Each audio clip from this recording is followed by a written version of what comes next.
Um, It is 7:01. Let us begin with the Pledge of Allegiance. And Jack, will you lead us in the Pledge of Allegiance? I pledge allegiance to the flag of the United States of America and to the republic for which it stands, one nation, under God, indivisible, with liberty and justice for all. Alrighty, I have a few requests for amendments to the agenda. There are three requests that I have for amendments. The first one is if we could move citizens' comments up to after the item D, presentation or proclamation of Beck's Home and Garden. There are some folks who wanted to make public comments, but they need to leave a little earlier, so I want to make sure they're able to. Number two, I would like to add under item I, new subsection 5, review and approve an appropriation with the special revenue funds for the 2025-2026 budgets.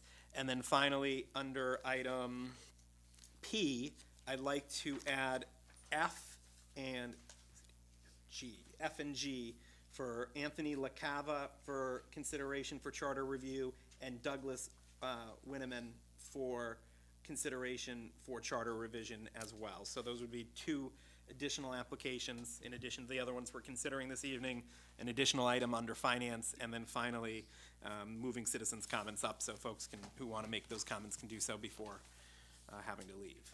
Mr. Mayor? Yes. I would go back to P, whatever is it now, it's still P1.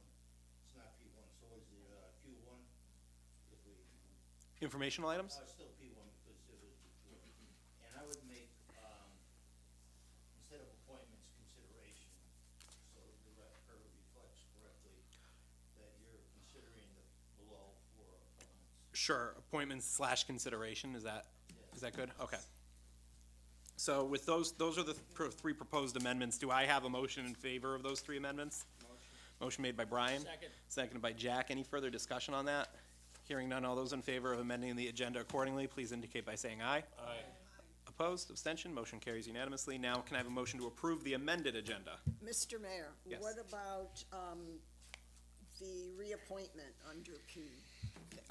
Yes, thank you. Amanda, item P2A, it says that Judy's term for reappointment to the Youth Advisory Board ends in May 1st, 2025. Should that say 26 or 27?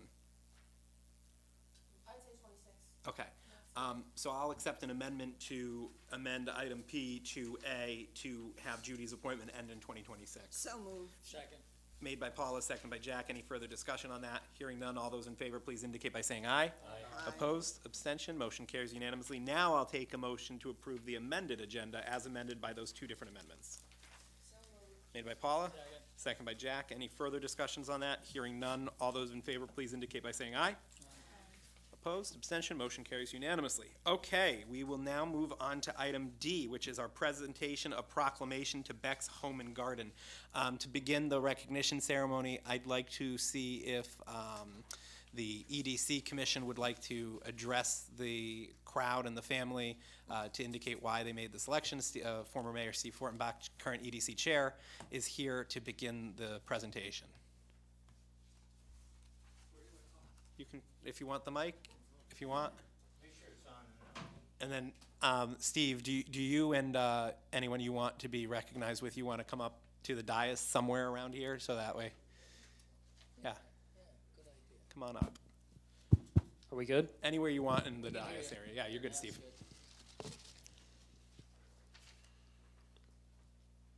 And then if EDC wants to go stand with Steve or stand with the business owner.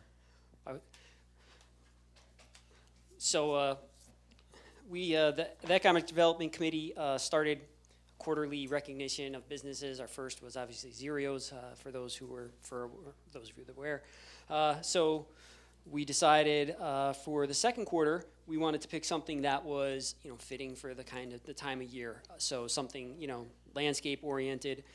So after some deliberation and actually some really compelling words by some of our members that have worked with Mr. Beck, we as a group voted unanimously to select Beck's Home and Garden for our second quarter Business Recognition Award.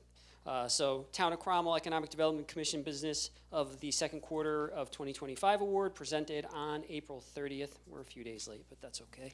April 30th, 2025 by Mayor James Demetriadis and Economic Development Chairman Steve Fortenbach.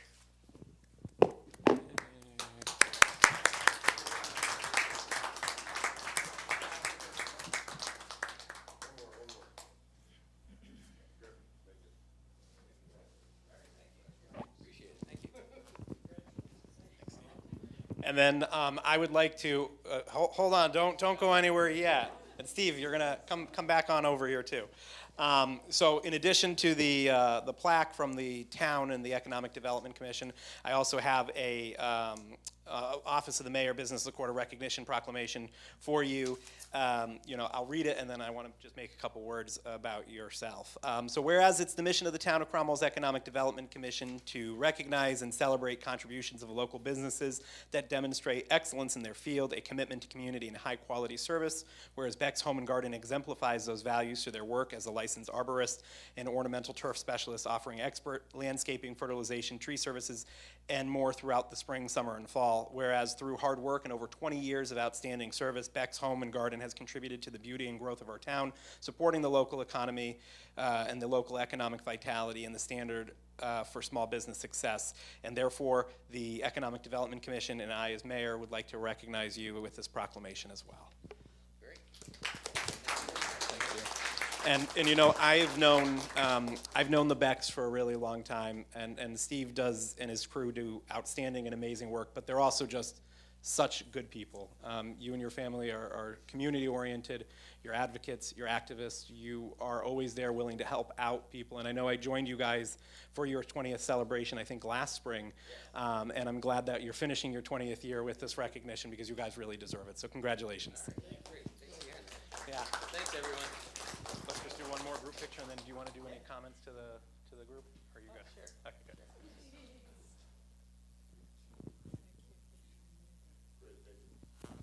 Floor is yours, Steve. Okay. I guess I'd just like to thank my family. I'd like to thank Joe, who's been working with me for about 12 years now, and trained as an arborist.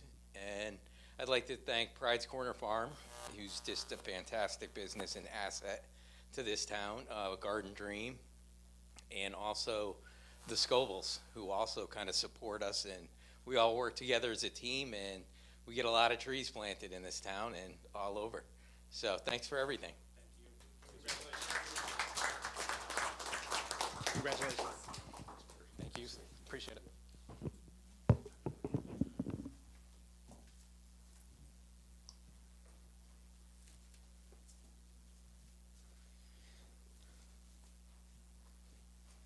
Thank you again, and thank you for EDC for all their work on making this program possible. I think it's a really great way for us to say to small businesses that we not only care about recruiting you to town, but we care about keeping you here in town and making sure that you feel valued. So thank you to Chairman Fortenbach and the rest of the team for all their work on it.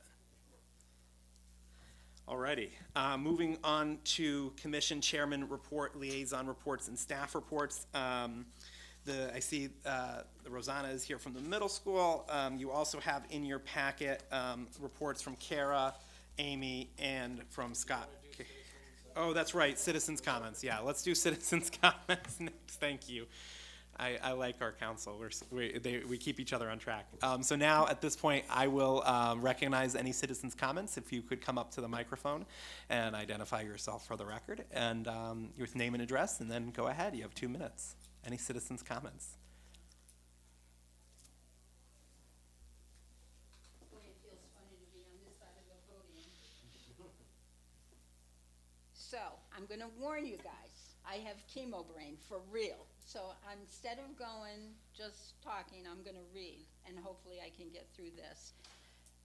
This is gonna blow your socks off, and I'm so excited to be able to present this. So, good evening, Mayor Demetriadis, Deputy Mayor Waters, esteemed members of the Town Council, and Town Manager Salvatore, but most of all, Amanda. I am here, well, I had Amanda's position. She's my predecessor, and I know all the hard work she does and what a wonderful team she is for the town of Cromwell. So, I am here tonight representing a dear friend who wishes to remain anonymous in the matter of what I have been asked to present to you tonight. Recently, he and I were discussing the large number of gift cards that they have. I mentioned that they might want to think about donating some to a senior center, and they could be used for bingo prizes. And he asked where the Cromwell Senior Center was located, and I replied that it is part of the town hall. So I mentioned that building a senior center was a dream of the town manager and present and previous town councils, but some other projects always took precedence. I told him the senior center and dining room were refreshed, but challenged by the small amount of space. For example, the pool players and those participating in quiet activities always banged heads. Am I right? No. The food bank was recently expanded, but still remains challenged by the small space and lack of equipment to store healthy choices to add to their diet. So a few days later, much to my amazement, my dear, beyond generous friend said he gave this much thought and proclaimed that he is going to build and donate a senior center to the town of Cromwell.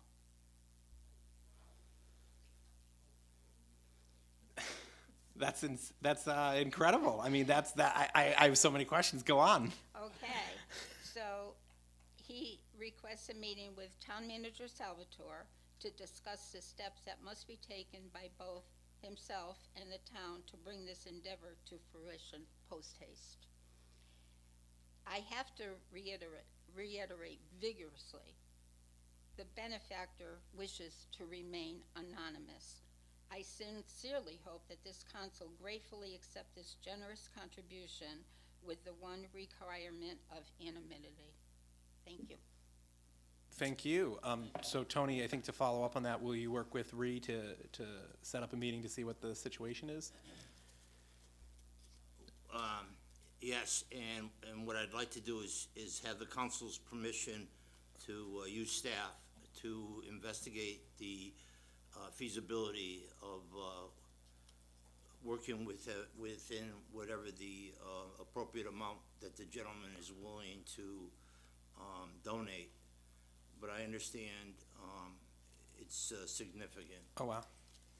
Well, this is outstanding. God's gifts come in strange ways sometimes. So this is All talking about gift cards and donating to a senior center. I mean, it just blows my mind. Yeah, absolutely. You know, he's a dear friend of mine. He is the most generous human being I have ever met in my life. I would say so. For the record, he does not live in Cromwell. Wow. Wow. Well, So, Has he ever lived in Cromwell? no. No, okay. No. He has a lot of friends who happen to be seniors in Cromwell, though. And he's looked at other senior citizen centers through the state, and some of them are very, very nice. And he wants to do that for Cromwell. Wow. And it's I told him he's just being selfish because it's a gift that keeps on giving. Many generations of seniors will be able to go and enjoy it. He wants it to be, well, I'm not going to say what I want to say, but he wants it to be really nice. I was going to say the cat's ass, so so I'm going to just say it. Well said. the bee's knees. There we go. So, Nothing's changed. no, I still, the older I get, the fresher I get. What am I going to say? But Sure. I think this is unbelievable. Wow. I told you, did I not You said tell it would you? blow. You said it. You said that I would blow my socks off, and it does. Yeah. That is incredible. It blew my sock. Well, I'm a senior. I you was know. thinking that Ree was saying she was going to come back and join town hall, and maybe she'd be. They I was don't- thinking, we just put on the new seasonals. Maybe she's coming They back. They but don't need this me. is They even- have Amanda, and Amanda is fabulous, so they don't need me anymore. I agree, Amanda is fabulous. But And you know this is- something, Amanda, it's much nicer to be on this side because I can leave. You got to stay there. It's being like on an airplane. You don't get off until they open the doors. So, I don't know if you have any questions, but, Mrs. Mattis, I do. Go ahead, Al. You tell that gentleman he's gained a lot of new friends. Yes, he has. he has, but he will remain anonymous. No, that's fine, but as far as, he's gained a lot of new friends I right know. here and in the room. I told him, you guys all wanted to do this, you really did, but everything just pops up and there's more and more things that people request, and they always seem to take a back seat, and so So true. I think this is a fabulous thing. Yeah. So, I don't know what questions I could answer, I'm just his spokesman. I was just gonna say, thanks for the presentation. You're welcome. Okay, Yeah. so, Thank you. Any other amazing, questions? isn't it? Brian, do you have a question? Or- Do we have an idea of spatially where we would put this? Well, I think possibly if we want to consider the remainder of Pearson Park in the back, it actually would be an ideal location possibly. And we could offset it with some amenities that could be used both by the seniors and the park, such as bocce courts. I think actually that would be a real good location. And if we use town land, then it gives us more funds to spend on the facility and FFE. Yeah. Wow, this is a gift, and gifts come in strange ways, so this is a wonderful way to get it, and to your anonymous Pennies from friend, heaven, yes, to your anonymous friend, thank you. yes. This is beyond I'm anything sure I he- could have expected. I'm sure that, he's watching. So, Oh my gosh, thanks doesn't say enough. I know. I mean, it's I'm- incredible. I'm awestruck. I Yeah, just, I couldn't that's a good believe word it. for it. Awestruck is a Yeah. really good word And for you're it. still gonna get the gift certificates for the senior bingo. Thank you. You're welcome. You have Nice to, to you see have to turn everybody. those in, okay? Pardon me? Make sure you deliver them to me. Okay, you're gonna take me to lunch? Yeah. All right. Ree, thank you for Thank the, you, Ree. thank you for the good news. Now, I hate to ask this, but are there any other citizens' comments? I don't know if anyone wants to go after that. Any other but- citizens that want to make an anonymous donation?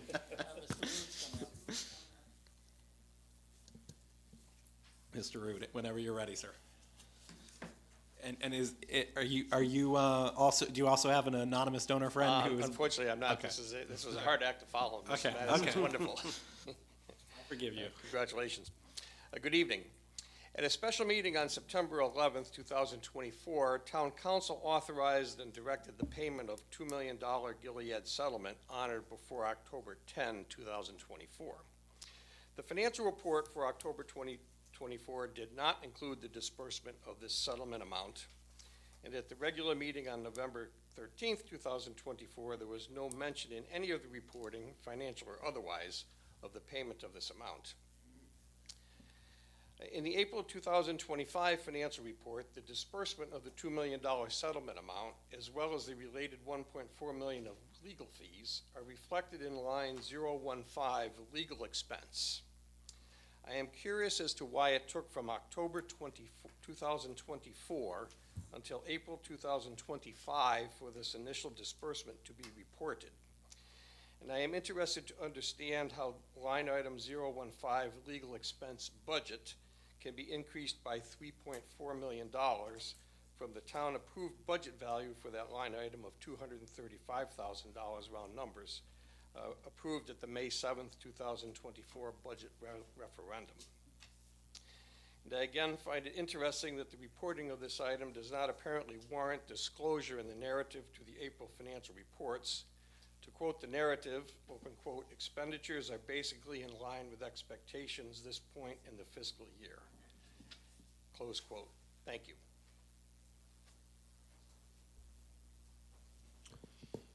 Thank you.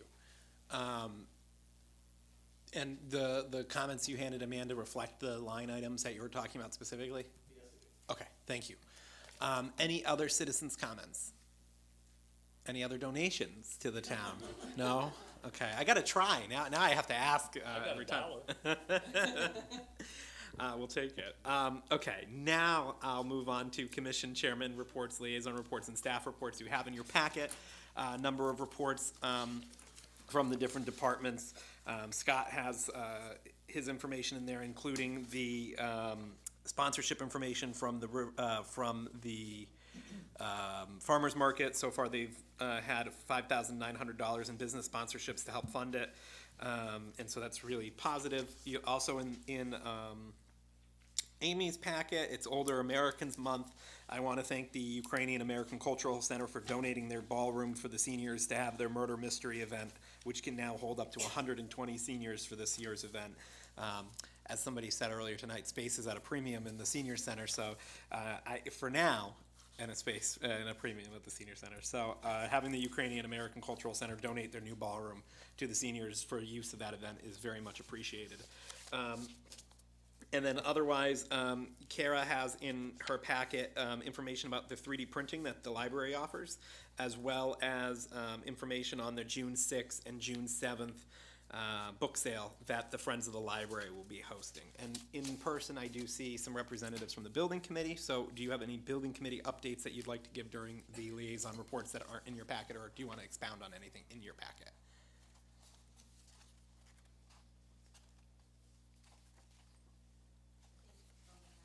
Okay.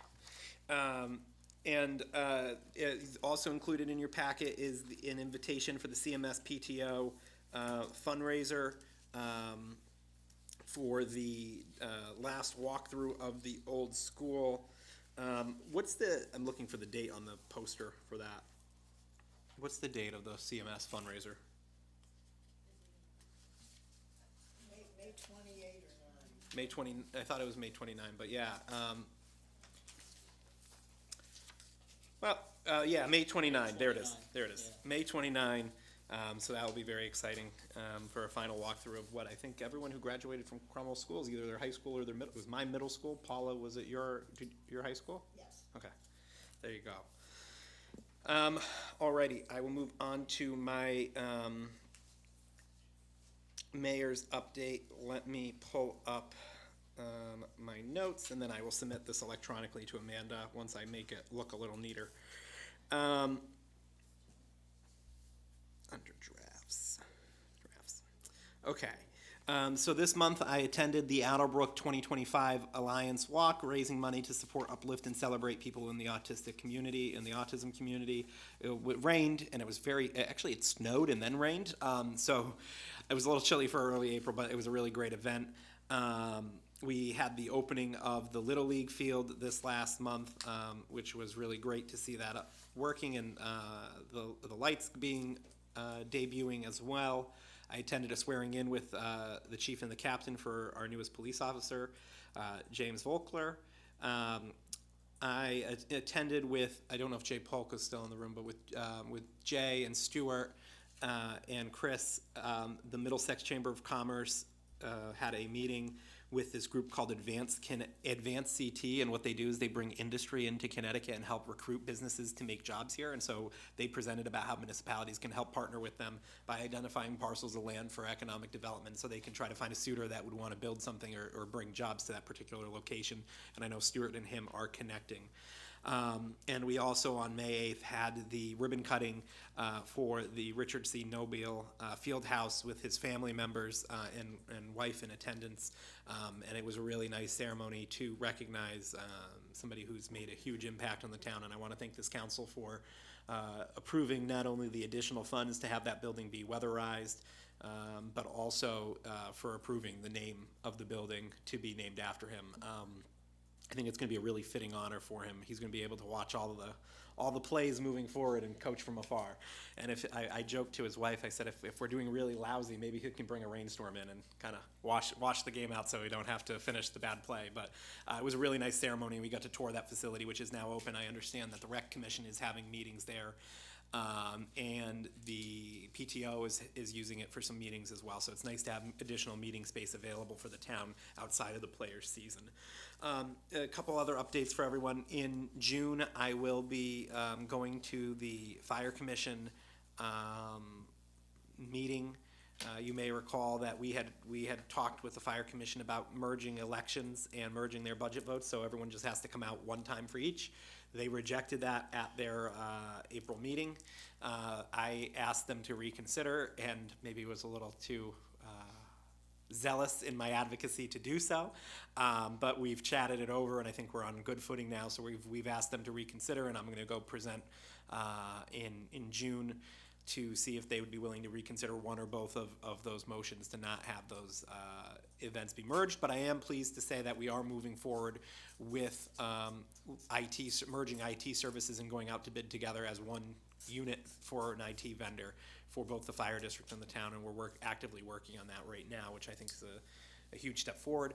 Some other highlights, I met with the Connecticut Department of Economic and Community Development for the Cultural District with Paula Luna was there with me, and we did a walkthrough of downtown with one of their liaisons, and I called it like a first date. It went very well. They want to come back, and they're going to be coming back in June to get a full tour. The deputy commissioner of the agency will be coming, as will some members of the tourism board. So we'll make sure that everything is spruced up and bright and sunny and ready to go as we try to get that cultural tourism district designation, which I think will be really great to highlight Cromwell's Main Street. Our current goal is to try to encompass all of Main Street. However, the discussions we've been having is about making it a walkable, dense area, and then having attractions that are outside of the district.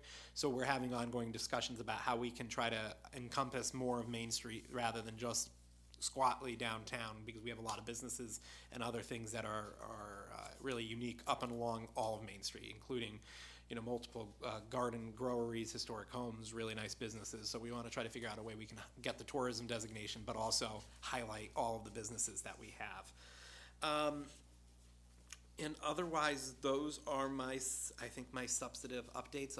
Tony and I met with the pension advisor, and we're actually doing pretty well and very well. And despite some volatility in the last quarter, because we made a switch to some bonding and other kind of asset management, we've managed to weather kind of market disruptions really well, and we're still highly funded. So we're not in a situation other municipalities find themselves in where their pensions are funded at 60 or 50%. We're in the 90s. So over 90, I think 90, I can't remember the exact number, but it's in the mid to high 90% funded. So we're doing very well for our pension fund.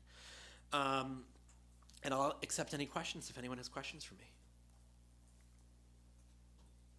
Okay, hearing none, then Mr. Town Manager. Thank you, Mr. Mayor. You left out Saturday. We went to Ukraine.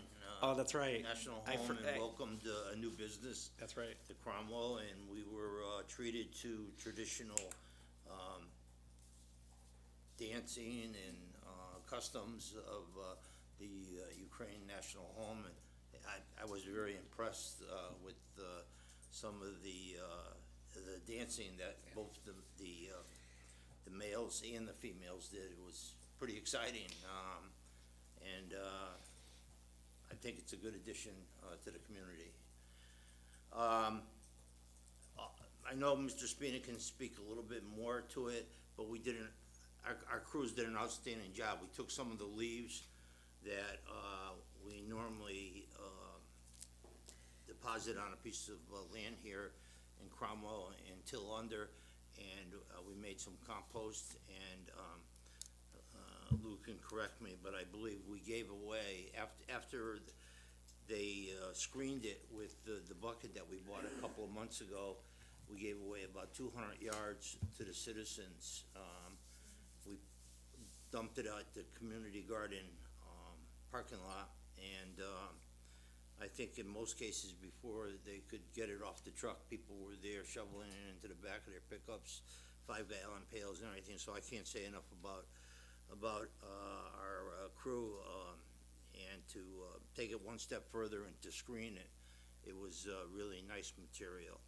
The other thing is, I believe Monday night we had a situation that in all my years here in Cromwell never occurred before, with a bleacher tipping over, and I had the police department investigated it. I also asked the town engineer to look at it, and the rec director, and it appears that the bleacher was on uneven ground and top heavy at the time of the incident, and had it been on level ground, in all likelihood this incident would not have occurred. but because of where it was situated,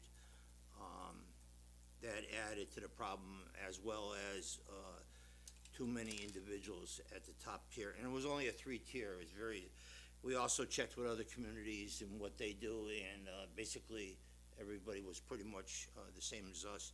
There's really not, too much, to do. However, we are gonna continue to look at, possibilities of maybe, and I'm not saying we are gonna do it, but we're looking at possibly fasting then down. But, the problem with that is, it will cause a little bit of inconvenience for our Parks and Grounds crew, if they, have to mow around it, would require them to do more weed whacking. However, we are gonna still investigate it, and, but as long as it's on level ground, and, you can almost see where, it was on level ground, and it was moved further out, and, from what the police report reflected, it was on level ground. So, with that, that's, all I have right now. Okay. Any questions for the town manager? I'll start with my left with Brian. Do we have the means or a way to stake these down, secure them, so that, We've been looking into it, nobody stakes. However, that's one of the, things that we are, exploring. And again, as I stated, we contacted a number of municipalities. Nobody stakes, the bleachers as long as they're on level ground. And, again, we're considering it, but again, that would require, in likelihood, a little bit more effort on the Parks and Grounds, because they would have to weed whack around them rather than mow if they are staked. is there any way to do some site work to level the ground and then gravel it or something like that, so that there's constant, and that doesn't need to be mowed, but is constant level and hard, so that we don't have to worry about 4 inches of rain in a week, or Well, that wasn't the softening problem. things? The No, I know, I'm just saying. problem was, it was dragged from over by, the dugouts out to the outfield. And the outfield was, where it was positioned was uneven, but where it was on level ground. So had someone,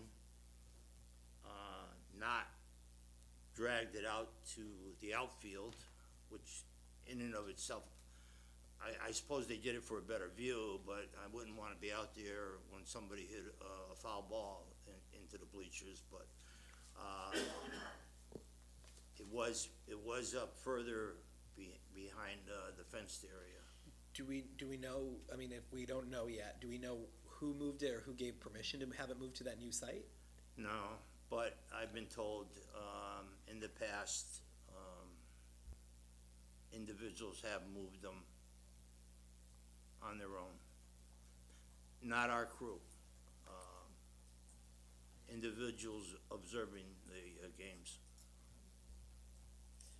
Brian, any other questions for the town manager? The only other thing I wanted to ask is there a system in place where somebody is checking, safety-wise on everything that we have, you know, whether it be playscapes, whether it be whatever, like once a month, doing some sort of a safety check on, preventively? Well, Parks and Grounds maintains all those equipment, and I would assume that, they would be looking at that as, they go through their normal functions. And, in addition, any safety concerns in the past have been brought to the director's attention, and either the, if it was the playscape, it shut down, or a portion of it shut down until we have gotten, it, repaired.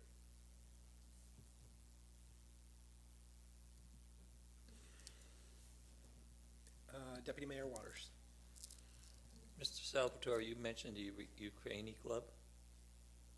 Yep. And they were dancing. Excuse me? The Ukrainian club dancers. Yes. You weren't there jitterbugging, were you? No. and neither was the mayor. I think if either of us tried to do the dances that those young men and women were doing, we would be both still on the floor. Thank you. Probably be at Middlesex. We probably would. Tony, just one quick question. Last meeting, or 2 meetings ago, we had talked about the prospect of having the school staff who does the field maintenance for them merge into the town field maintenance, and we had asked if Claudio could help gather together some data about, what is their budget, what's their equipment maintenance budget, what equipment do they have, and then, the feasibility of, what's his salary versus what are our staff's salaries. Is it easy to have him come over to our staff and then be able to streamline all the park maintenance to be under one, umbrella, instead of having one guy who does up to the fence line and then somebody else does the other side of the fence line. It doesn't seem like a efficient use of space, and I know we had talked about trying to get that information. Has there been any progress on that? Mr. Spina can speak. He's been having meetings with Claudio, and he could speak to some of that. And in addition, our crew has been doing one of the schools for the Board of Education, the WIS. We've been doing all the way up, including around the school. Okay, great. Yeah, I think that's just an opportunity for unification that makes sense. It may alleviate a lot of our understaffed issues too, and getting, preparation, field preparation done, everything else. If we could take Joe out of their budget and add him to our crew, and with the extra help that we put in the budget this year, it may be very beneficial to us, field-wise, maintaining all the fields and everything else.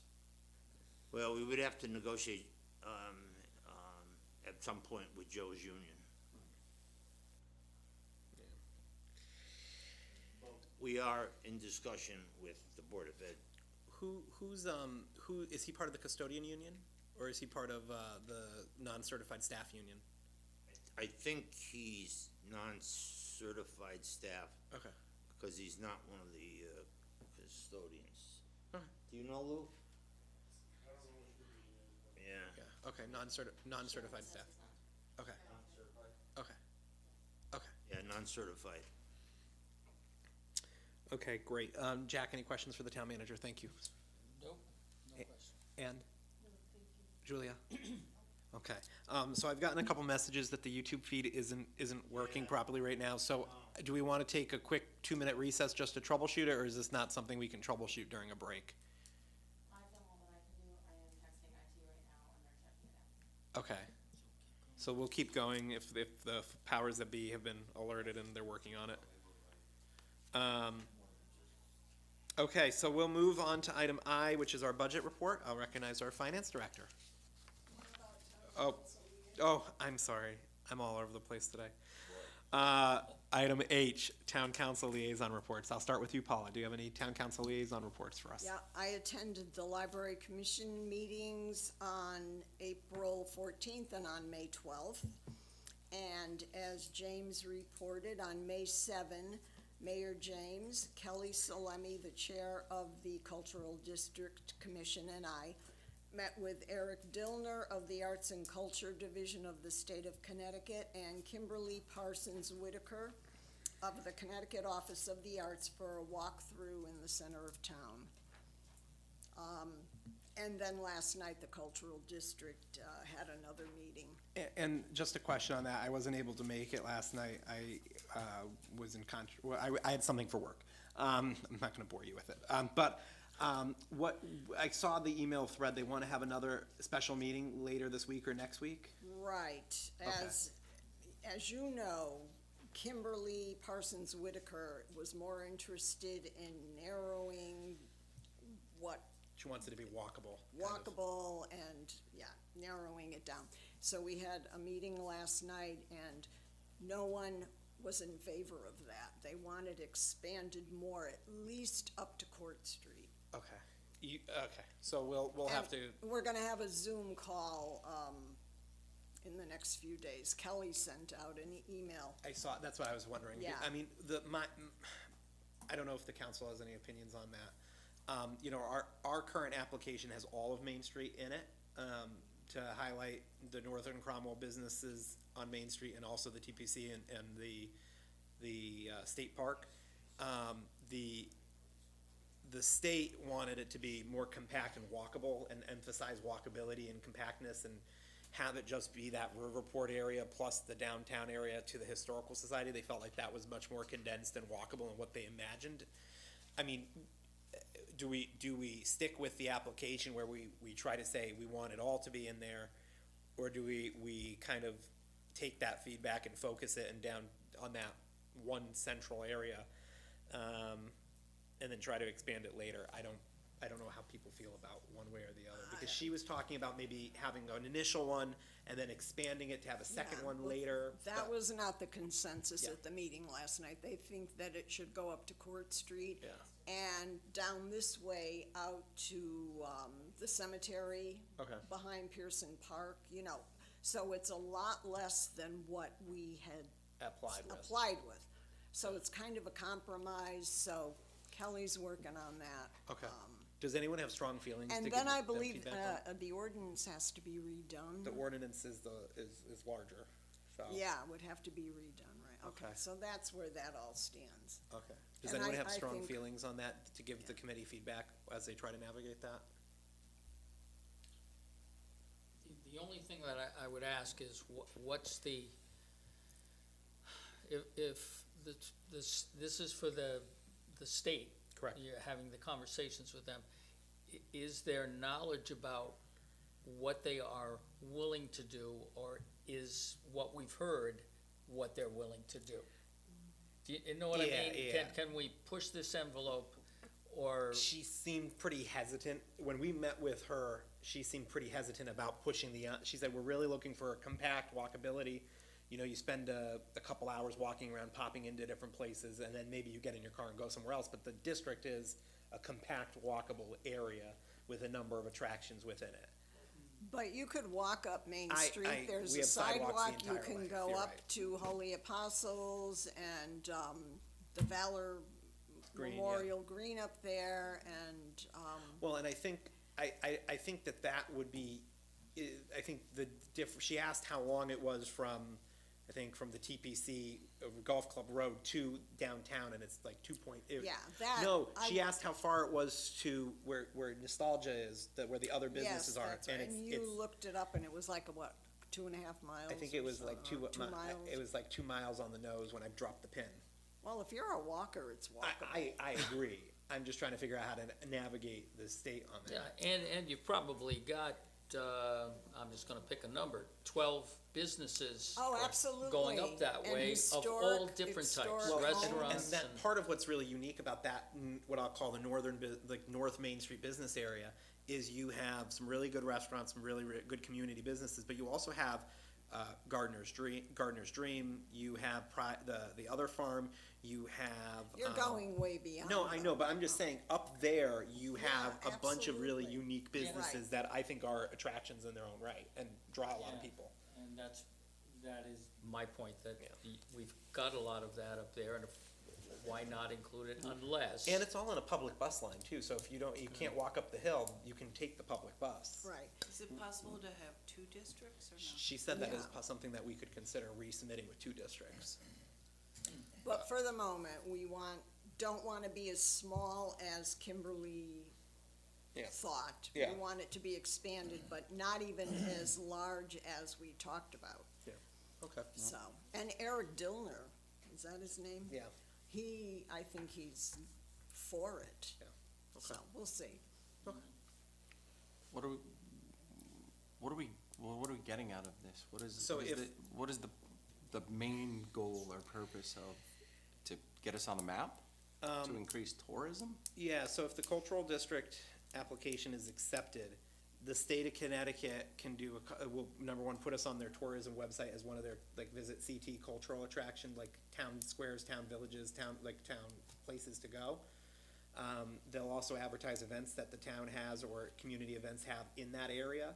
And then, there is state money that DECD has available for partnership grants and funding. It's not a ton of money, but it is some money that is available for culture and arts. So for example, if our our economic community development, or our EDC wanted to do, I don't know, buy new signs, or they could apply, and because it's a cultural district, the state would help pay for those signs. That would be an example of it, assuming, again, the state continues to fund these kind of things. They could change their mind anytime, but that would be the idea, to get not only tourism so people come and visit us, but also the quid pro quo there is that because we're attracting tourists, the state will want to invest in tourists coming and visiting the state. And, you know, we have a beautiful riverfront, we have a historic, I love downtown Cromwell. So like, I think all of Main Street has a lot to offer along the whole length. So if you're a recreationalist, the TPC and the state park, if you're a hunter, you can join the private fish and game club, like there's dozens and dozens of acres of land. So I think there's like a lot of variability along our Main Street. So I'll give you guys updates on, Paula will give you guys updates on what the commission decides to do. Brian, any updates for you for liaison reports? No, you pretty much filled us in on the whole fire district. We know how the vote went. Yeah. Al? Thank you. At Monday's senior commission, the members met Maura, the new health coordinator. She gave a very nice presentation, of brief presentation, but very to the point. And I think she's gonna work out real good for this town. I'm impressed with her, and I think everybody else was impressed with her. I also, with the EDC, I attended the ribbon cutting for the Richard C. Noble Fieldhouse, which was very nice, and the family was there, which you mentioned. Now, I don't know if the town mayor or town manager can have anything done about this, but for years, on a corner of Field Road and Main Street, and I have to say, Tony, you've probably seen this and a bunch of other people, the debris, where the old trees have been sitting there. So we're gonna be getting a lot of guests coming to town. And You mean Golf Club Road? I'm sorry, Field Road? Golf Club Road, I'm sorry. Golf Club, somebody cut trees down there years ago, and it looks terrible. So it's on Golf Club? Golf Club, right as you turn onto Golf Club, left or right, it's a big tree, it's right there, and I don't know who owns the property, no, Gardner, On the north side? on the north side. We'll look It into looks, We'll look into it and see if we can have it removed. because otherwise, it looked kind of terrible for the Yep. town of We'll Cromwell. take a look at it and, we'll look into it and see if we can get it removed. And the other thing is, I know we had some windy weather, et cetera, and before TP starts, is it possible you can have the highway department or whoever's in charge of it go around making sure the flags are all in station? Because when we had the wind, a lot of those flags got hung up on the telephone poles, so it wasn't appropriate. But I would just making the town look presentable. We'll address that also. Thank you. I have nothing else. Jack? Let's see, we had a few things. One, Recreation Commission, you probably saw a little card, June 6th is the Riverport, the opening day, and that's part of the recreation area. Also, there was a lot of discussion about fields work, new machines that are gonna be available. Mike Conant was there, and he did a terrific job of explaining basically how it's gonna work, what the pluses are gonna be, and then what some of the challenges will be as well.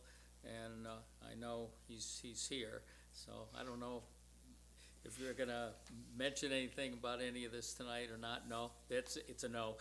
Okay, you're just here to hear me say what I'm saying. So anyway, it looks like there could be some really good opportunities there. Conservation Commission is working on a number of pieces. I think they're part of their mission statement and a number of other issues. And let's see, what was the other thing? I talked about the opening ceremony, Mike, conservation. I think that's it for right now. Thank you. And Jack, you just brought up something that triggered a bubble in my head. Glad I could help. Thanks. I'm thinking about that metaphor now. And it's gone. It'll come back. Go ahead, Ann.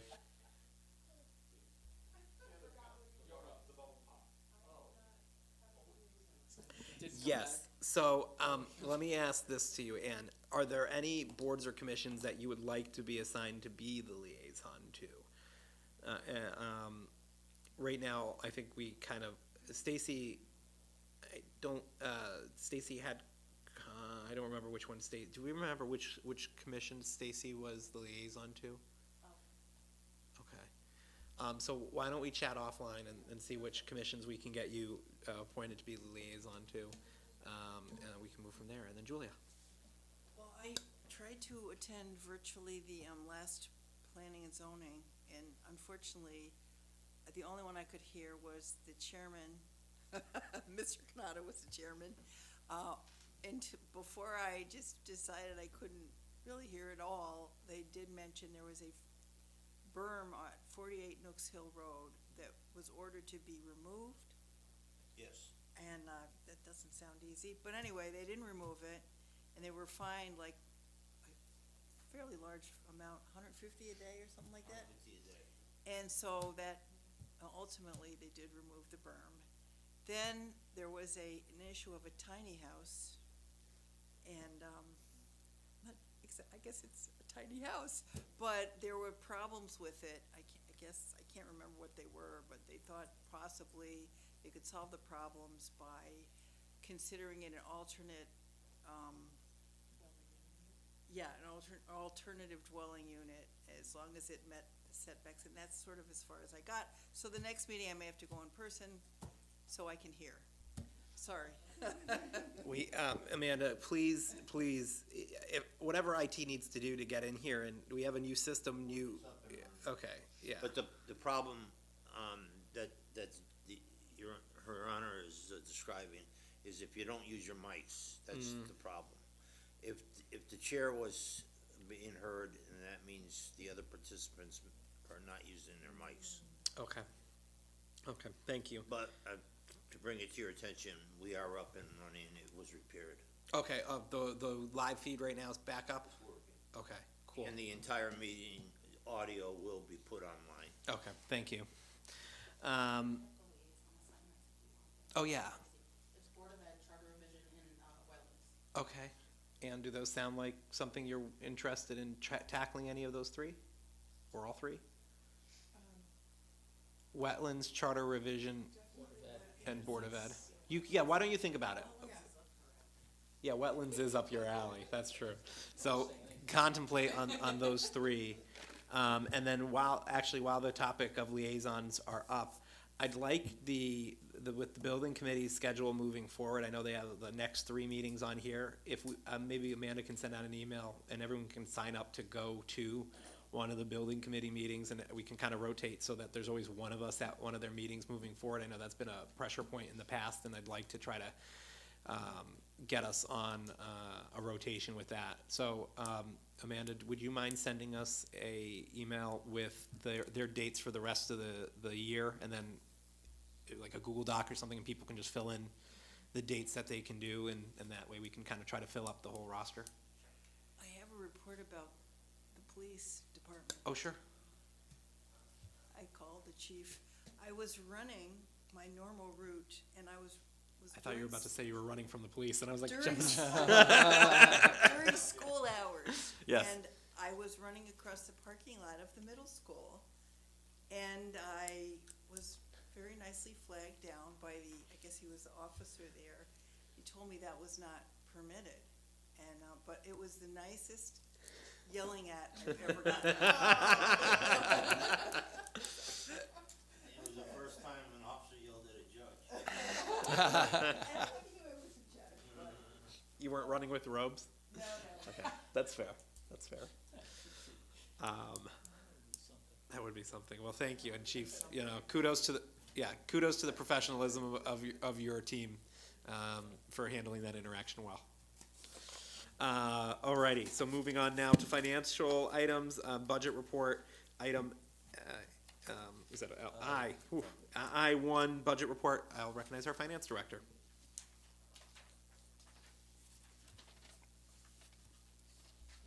All right, good evening, everyone. So in your packet are the budget reports through April. Like I said, I'm watching Central Services because of paper and some other things.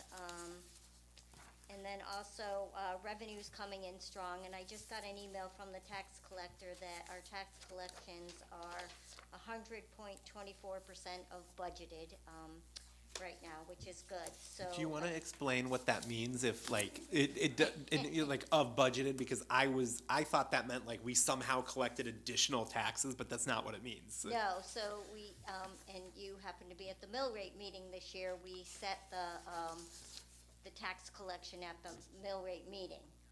And I won't go into a lot of detail because it can get confusing, but that is the number that we put in the budget that they have to collect. So it's not like 100% of like the total collections and everything. We do have a percentage that we leave for some wiggle room. Yeah, When so in case people don't pay their taxes, it's yeah. not like we're budgeting based off of tax money we're not gonna see. So we use like an actuarial, like margin of error number essentially. Right. Yeah, but excuse me, you are correct. When he goes over 100, it is back taxes that he's collecting. This number that he gave me today was just his tax collections. It wasn't prior or Okay, anything. but if you go, The one in the budget report is Yeah. prior and supplemental and everything. Right. But this was just his tax, he gives me a separate report for tax and he did have a collection. sale, and all the taxes were paid. Great. During that. And then, everyone knows we set the mill rate at 27.33, which was 0.66 mils over last year's mill rate. Can you repeat that again, please? We set the mill rate at 27.33, which was 0.66 mils over the fiscal 25 mill rate. Thank you. Any questions on the budget report? Okay, hearing none, we'll now move on to 55 Nooks Hill Road. So, Mr. Town Manager. Thanks, Mr. Mayor. In your packet, you had a proposal that was presented to me by Jim Cassidy from Halsey, Pearson and Cassidy. From what I understand, he was one of the primaries on the Carrier property and is able to pull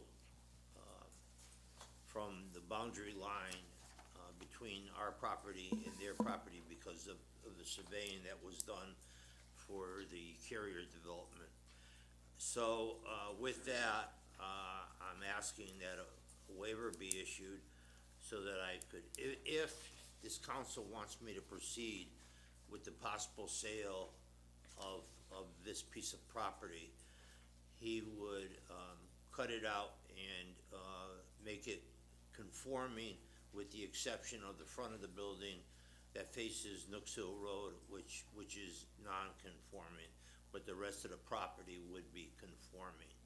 So with that, if you want me to proceed, I would ask for a waiver to move forward. Oh, go ahead, Brian. Do we still have a prospective buyer? Well, there's someone that's still very interested in the property, but under state statute, I have to follow. Yeah. It has to be offered to the public, et cetera. Is there any sort of appraisal, or does this have to, or does the survey have to be done first and the division have to be done first before there's some sort of an That's appraisal amount as to what we could sell the property for? That's correct. The property would have to be subdivided and defined, and then I could get it appraised and come up with a price, and then move forward from there. But without it being, it would just be a guesstimate saying, what would it be worth if it had an acre of land with it? But I don't want to move forward if the council doesn't want to sell the building and a piece of property. Tony, is the building gonna be taken down, or is it gonna be reconstructed, put back to, restored? According to, well, I'd like to, when we get to that point, I'd like to put conditions on at time of sale that the building would be refurbished and used for some type of small business here in the town of Cromwell. I think it's got a lot of potential, but someone's gonna have to put work into it. And point to the councilman's point, the gentleman that is interested is looking to refurbish it and to run his business out of there. Could we take the money that, the town gets for it and put it towards the, Stevens Pond and get it mucked out and opened up so, we can start seeing the little baby ducklings and the people can go there on Sundays with their children and spend a few hours there? I can explore how many permits would be needed to muck the pond out. But in all likelihood, besides DEEP, it would be Army Corps of Engineer, et cetera. I understand that, but still, it'd be nice. So perhaps we could put it towards the drainage issue that's there first. Yeah, I'll I'll also just attention. I'll alert the council that the Conservation Commission is working on a potential ordinance on sale of public land. That I think the concept is, and Rocky Hill does this and a couple other towns do this, that if the town sell, their proposal would be, and they're still workshopping it, if we sell public land, the money would go into a public land trust for us to improve public land that we own or purchase new open public land. So I think that what Brian just suggested may be part and parcel of what Jamin and that group's thinking about, that if we sell a piece of property, it should go into a trust that we then say this is to improve public land that we have or purchase new public land, so that way it all Yeah. keeps investing 'Cause into itself. At some point, we're, like we say, we're gonna have to build new schools, we're gonna have to build a lot of things, and we're short on expansive pieces of land. We're very, I gave you the list, Yeah. and we can give you another list, but we're very land rich. We have a lot of property, Buildable. but, well, some of it, such as Hoffman's, is buildable, but it's restricted because at the time, we took $400,000 from the state, and as a result of taking $400,000, there's a restriction. And I did check when I took over as town manager, and there's no way that we can even buy our way out of that one. But we have a lot of land in town, and most of the land that is buildable is owned by a gentleman, and he's Yes. getting top dollar, I know the gentleman. extremely top dollar. I've had the conversation with the gentleman. So we'll leave it at that, but let's talk about the issue at hand, which is, do we want to invest the $7,500 into having this company do the surveying for the potential future partition, and then B, do we want to grant a bid waiver to do that? This is under the town purchasing policy, so why do we need a bid waiver if it's under the purchasing policy? Isn't it 12,000 for going out to bid? Because I would, it's 12,500 to go out to bid, but, okay, it's a waiver from getting 3 quotes. Oh, okay. Even if it's under I 12? want a waiver from the purchasing policy, so I don't have to, because in all likelihood, absolutely gonna cost more, possibly. Okay, so this is so this is under the amount, so okay, I understand. Any further comments from my right on this? I'm sorry, Jack, not political right, my physical right. I mean, you could be on my political right, who knows, but my physical right. Any questions? Thanks so much for the clarity. I know my right and left. I graduated that class. No, my challenge is, I can picture the area, the building, the water, and part of me says, well, you know, if there's an opportunity to make this into, or have someone make this into a viable business, we should take a shot at it. Also, it's, making it better than it is also a good thing, even if that person didn't take it all the way. Maybe somebody else, as we move and we get it in a better condition, someone else will come by and say, you know, I really like this area.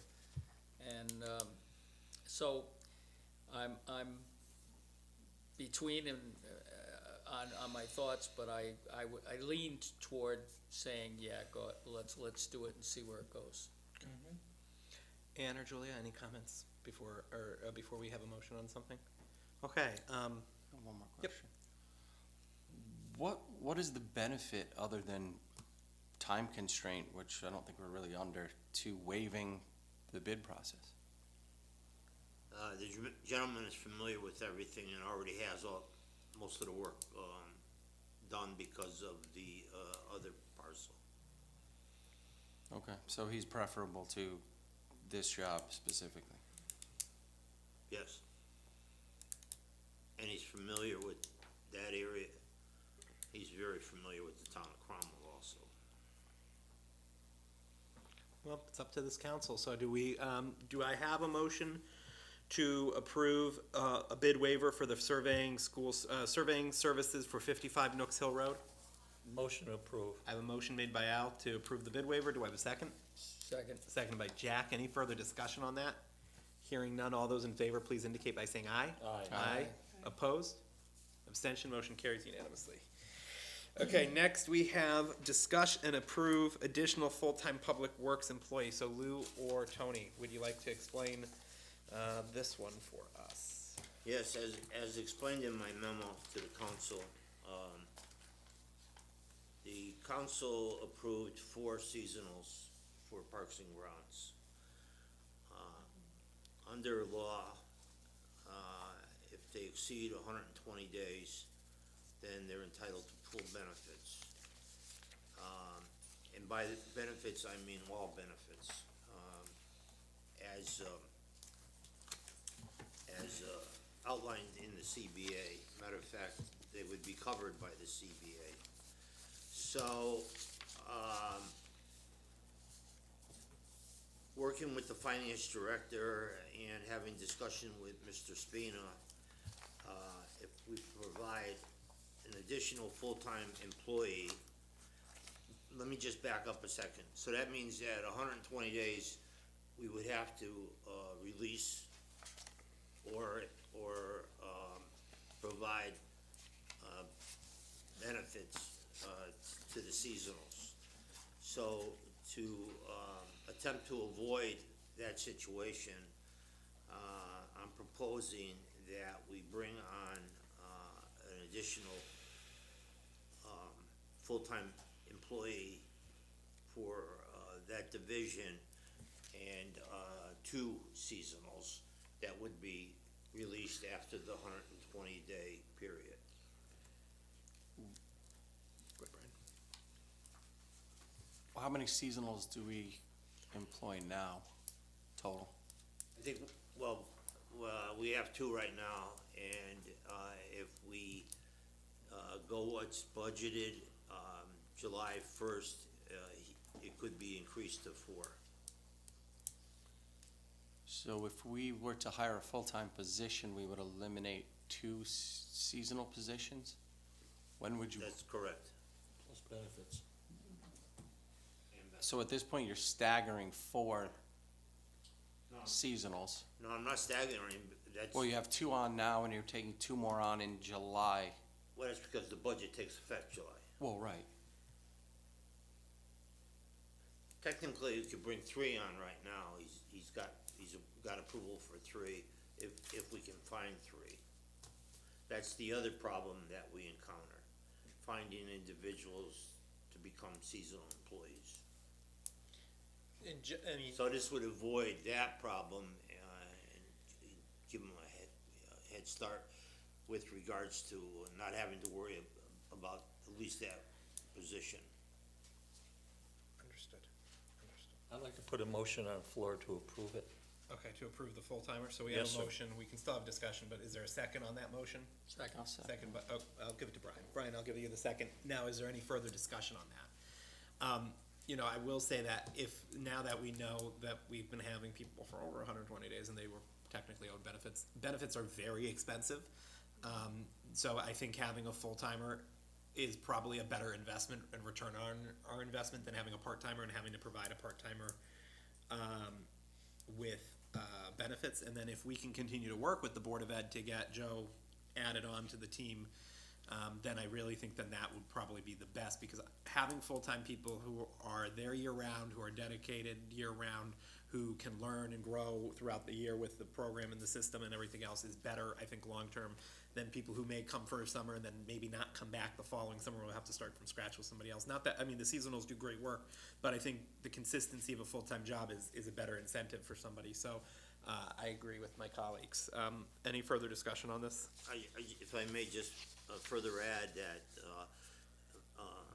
Mr. Spina has worked out with regards to taking staff from other divisions, such as solid waste and highway, and personnel have been working very well, and that's how a lot of the work is getting done right now. We've been providing two employees from the highway division to supplement Parks and Grounds.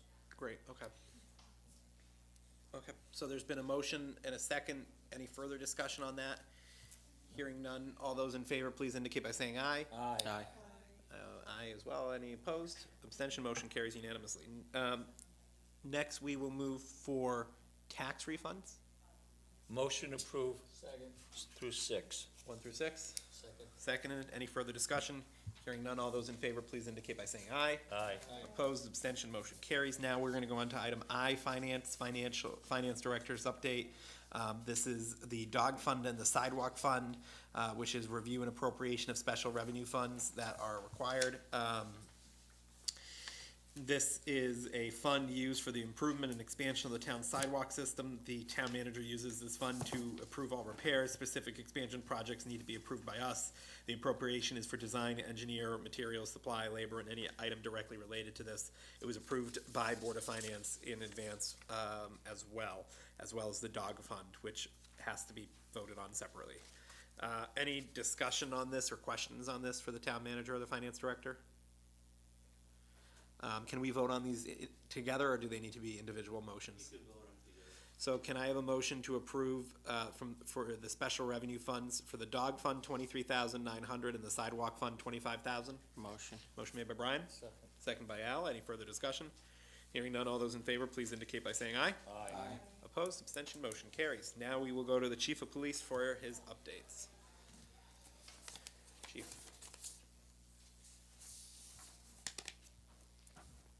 Good evening. So you have in front of you my report to the town manager. A couple things I would like to add. I'm sure many of you know this week is National Police Week. And in 2024, 165 police officers lost their life protecting and serving their communities. Connecticut did have one last year, Trooper Pelletier. And I just wanted to make a point that this is a time of week where residents and businesses, I mean, last night I went downstairs and there was so much food on the table. It was incredible. That the appreciation I get from this community for the entire police department is just overwhelming. And I thank the community for remembering, especially this week, where it's a tough week because you start thinking about every time we go out there, we put our uniform on. Our job is to go home to our families, but you never know. So thank you to the community and thank you to everybody here. Next week, I can't tell you who it is yet, but the Cromwell PBA will be given their $1,000 scholarship to a Cromwell High School person.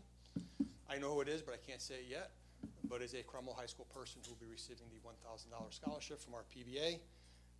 Monday, I have a new dispatcher starting. As much as I'm proud to say we're fully staffed with law enforcement police-wise, I'm short 2 dispatchers.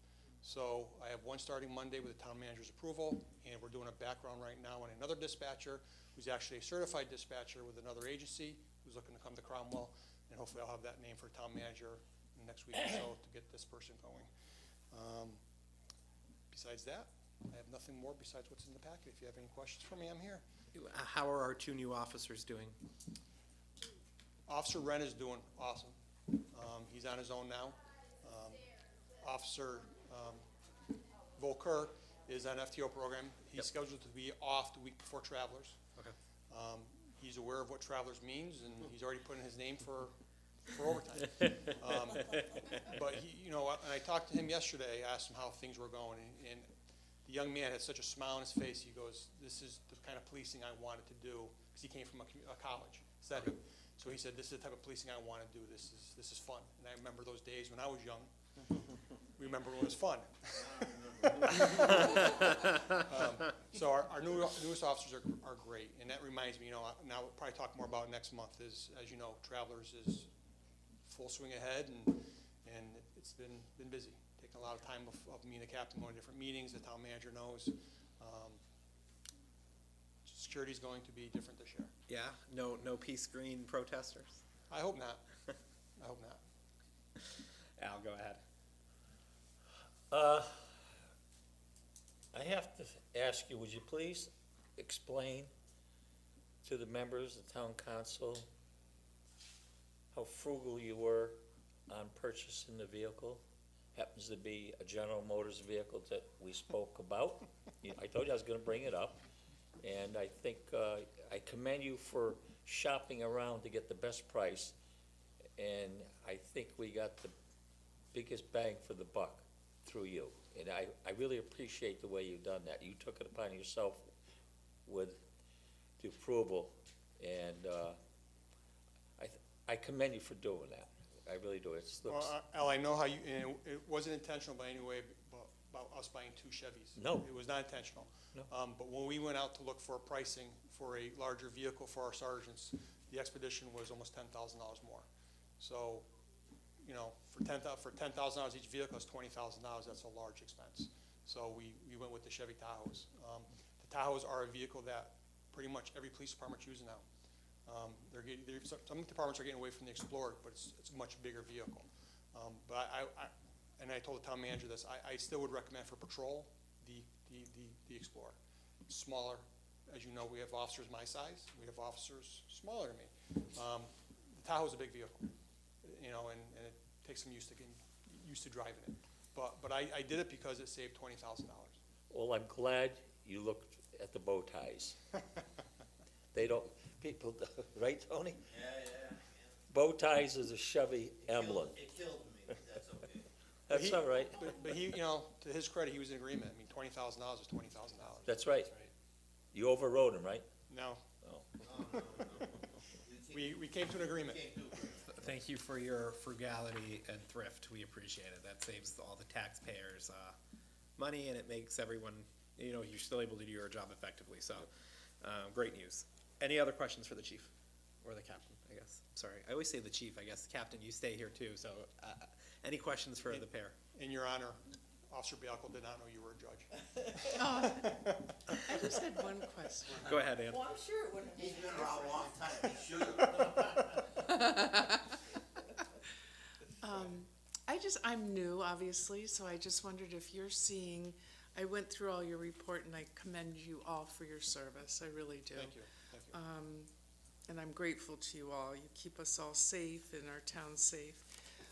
I wondered if you're seeing any different trends that are concerning to you or things that we need to be thinking about going forward. So I'm happy to say, I don't know if any of you watched the news yet today, but they released the 2024 fourth quarter statistics for crimes in Connecticut. Yeah. And we're down, luckily, but there's also some things that have gone up, like I think they talked about animal abuse has gone up. Luckily, we're not seeing that here in Cromwell. Car thefts have gone down, which is great. You know, you lose one, but you gain something else. You know, domestic violence may be a little bit up. Summer's coming, so we're gonna have more juvenile incidents. So those are the trends I watch, but as far as, you know, I feel Cromwell's a very safe community. The officers are out there and they try to be visible and do their job. I know motor vehicles picked up drastically, so I think that's helped with slowing some traffic down. I think that's important because, as you know, the speeding causes accidents and causes more problems, and I get the complaints, and and I have the sergeants address them with the officers, and that's why, hopefully they're out there more often. And I know with the numbers, you can see that the numbers are higher than they were previously. But, summertime, I look at the juvenile stuff. Too much free time. Go ahead. Only me. The panhandlers, I did call last year, and Mr. Kogut went out and took care of the problem. I think you probably are aware of what I called about. Coming off of Route 9, northbound and southbound, more recently southbound, coming off the old Kmart exit, there's been a panhandler there. Don't know what the sign says because I see the back of them, but they've been throwing coffee cups, soda bottles, litter in it. And I did call, reported at the dispatch. Officer did call me, said, well, the last time you called, we went out there, he was not there. I said, well, I'm just gonna be going there, but right now, and he is there. And the officer went out there, and the next time I came by, the place was cleaned, which, that's a plus. The other thing that I noticed, especially around 372, to my knowledge, when there's a car accident and you have glass, etc., all over the road, isn't it up to the towing company to sweep it up before they leave the scene with the vehicle? Normally, yes. They haven't been. What I've seen, especially 372, some of it's plastic glass from the headlights and that, but I don't want to get a blowout, and I don't want to see somebody else get a blowout, because the people who are towing the vehicle are making money off of it, so they should do that little extra effort to clean up the mess. I don't disagree with you. I'll let the officers know to make sure that is being done. Thank you. Thank you much. Any other questions? Okay, hearing none, thank you, Captain. Thank you, Chief. Thank you. We'll move on to our Public Works Director report. Lou. Good evening. So two things I did want to discuss with you, in addition to what's already in front of you. The one you brought up previously, I did meet with Claudio last Thursday to discuss the potential consolidation of field maintenance. He did have some line items for me, like they have $8,000 for paint, a few $1,000s still for irrigation, even though we took on the bulk of it a couple years ago. As far as the pay scale, I heard you ask that question a little earlier. I think there's only a 28 cents an hour discrepancy that would work in Joe's favor if he came our way. So,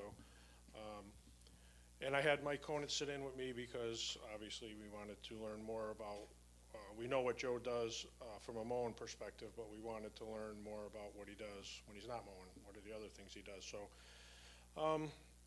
I think it's doable with a little coordination and communication, because he does make dump runs, which we probably have the ability to assist with on through our solid waste division. I don't know. I heard Councilman Bonneau say earlier, we're gaining a body, but we're also gaining 40 hours worth of work. So it's a wash. I think we'd benefit a little because. The other thing the town manager brought to you, we have been mowing whist the last 2 weeks because Joe's out, and Claudio did ask us to assist with that, which I was eager to because I wanted to see what was involved. So, the estimate we were given by the Board of Ed is it takes him 20 man-hours a week to maintain the whist property. And my crew went there on Monday afternoon, 5 of them, and they worked 2 hours, and then they came in for an extra hour on Tuesday and did 5 hours of weed whacking. So if we take on the work, yes, we get 40 hours back, but we're probably inheriting somewhere between 30 plus hours a week of work. So there's probably a little benefit to the town. But again, initially, I think it's doable. I think we'd have to sit and, well, I know we'd have to sit and discuss it with both unions and make sure, one union was willing to release it. I'm sure the other one would be willing to accept the position. But I don't think it's anything that scares us. So, and then the second thing, we had the field conversions underway the last month or so, a few weeks, and Mr. Harriman and I were out there one day when they stripped down the field at Wiss, and So we have $100,000 in next year's budget to do a study to try and help, point us in the right direction. But I guess in conjunction with that, or as we wait for that to go out and see what type of recommendations they make to us, John and I are considering, and we brought this to Tony's attention, maybe this summer, if we get a little bit of a drought, things dry out late June into sometime in August, we're going to pick a spot out at WIS. And I don't want to commit to it, but maybe around the kick wall, the soccer kick wall, or a spot, 25 by 25, 50 by 50. Maybe dig out 3 feet of material, replace it with a couple feet of good gravel that'll drain better, maybe some crushed rock, and put some loam and topsoil on it, see if we can put a little crown, and see if it makes a difference, because I think the consensus is that's what everyone thinks we need to do out there. But as we wait for that study, and maybe there is a more cost-effective way of doing it, but we wanted to see if we took a section and crowned it and get it to drain in the non-playable areas, maybe perhaps, and get it to get into that underground drainage system. But so it's something we're flirting with, it's something we're talking about, and it's something that if conditions, dry out enough, and I'm sure staffing will be there, that we might do a pilot, take a piece of it and see if we can make some improvements internally. If it works, we'll wait to see what results come back from the study, and, maybe we can take on a field one at a time, who knows? But with funding, I mean, you're gonna pay for material, obviously. But, but it's something we're looking at, it's something we're talking about, and it's something we're exploring that could lead to some benefits down the road, so. Good to know. We may be able to do it a lot cheaper than what was. And if we can do it in-house, that's even better.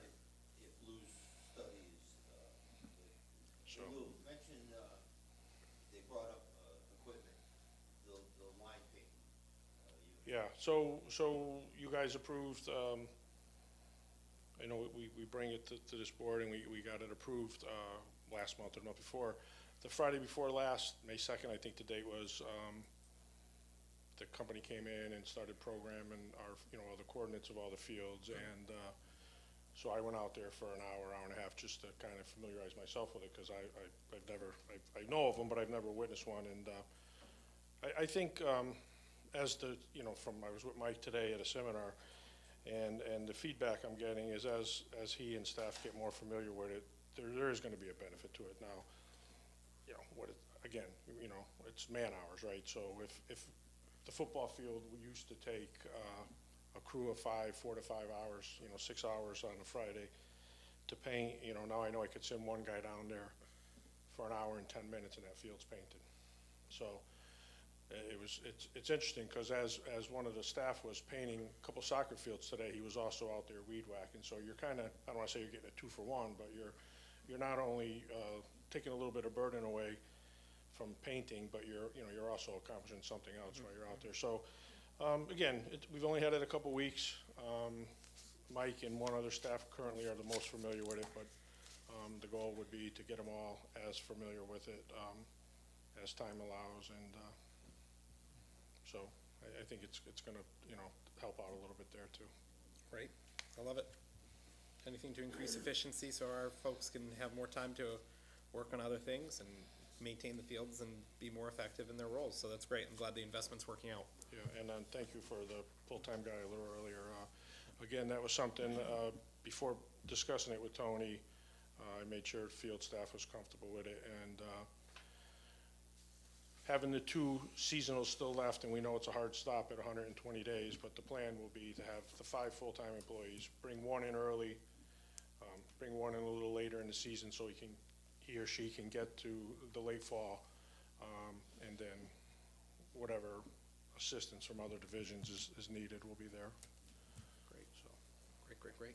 Any questions, Al? Go ahead. Would you pass this on to all your park department employees that cut the grass? Sure. They're doing a fabulous job, and I like the way they cross-cut. It looks sharp. Yeah. You know what I'm talking about. Oh, yeah. And even though we had all that rain, they seem to be keeping up with it, and it's nice to see that. Anybody's coming through the town and see something like that, it's impressive. I'll be sure to share it. Thank you. Thank you. All right. Any other public questions for the Public Works Director? Alrighty, hearing none, thank you, Lou. Good evening, see you soon. Now we'll move on to unfinished business, which is discussion and possible action on the climate culture study and council recommendations. I don't think we have anything new on that for this meeting. Are we comfortable taking it off of the agenda moving forward? I think we've talked about it and, okay. Item N1, discussion and possible action to approve the use of 2 River Road for the farmers market and summer concert events in June, July, August, September 2025. It requires town and council approval. I think it's pretty self-explanatory, but does anyone have any questions? Okay, go ahead, Al.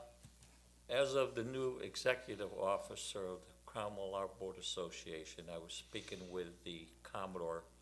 He forgot to bring it up to a vote last night, because we had our meeting. And we don't see a problem whatsoever. In the past few years, we've had a good working relationship with the farmers market, and they generally always have someone down there to make sure there's room left for the boat club members to park their trailers. Even though the farmers market takes up over half of the space, and there's generally enough room for the boat club members so they don't get all riled up like they did in the first couple of years, because it was just parking all over. But it seems Scott's got that pretty well under control, and we see no problems whatsoever. I think it's beneficiary for everybody. Thank you. Okay, great. So can I have if there are no further questions, can I have a motion to approve? Make a motion to approve. From Jack, seconded by Al. Any further discussion on that? Hearing none, all those in favor, please indicate by saying aye. Aye. Opposed, abstention, motion carries unanimously. Next, we have review and approve resolution for master municipal agreement for right-of-way projects. Tony, do you want to outline what this is? Yeah, it's requirement by the state. The resolution is in your packet, and it's required to be approved by the legislative body. And what exactly is the master municipal agreement of right-of-way projects? It's on file for a year, is it a year or 10 years, yeah, I think I signed it back in 2015 initially. And it encompasses all the work that they do within the community. So that, yeah, they don't have to keep coming back. Between us and who? State. Oh, the state, okay, I understand. Would this be like for utility easement, that type of thing? This is only with the state of Connecticut. So, for example, I know that there was I know it's their bridge, but there was a crack on the bridge on Evergreen there. They were working on it. And so this allows them to do that without having to come to us and ask permission to bring their, okay, got it. So, do I have any other discussion on that? Otherwise, I'll accept a motion to review and approve the resolution for master municipal agreement for rights-of-way projects. So moved. Made by Paula, Second. second by Jack. Any further discussion? Is there any downfalls to giving them free rein? No? Okay, I didn't know, I just figured I'd throw it out there. I don't like to give anybody full control of anything. I do have another problem with DOT, but I can't get anybody to answer the phone.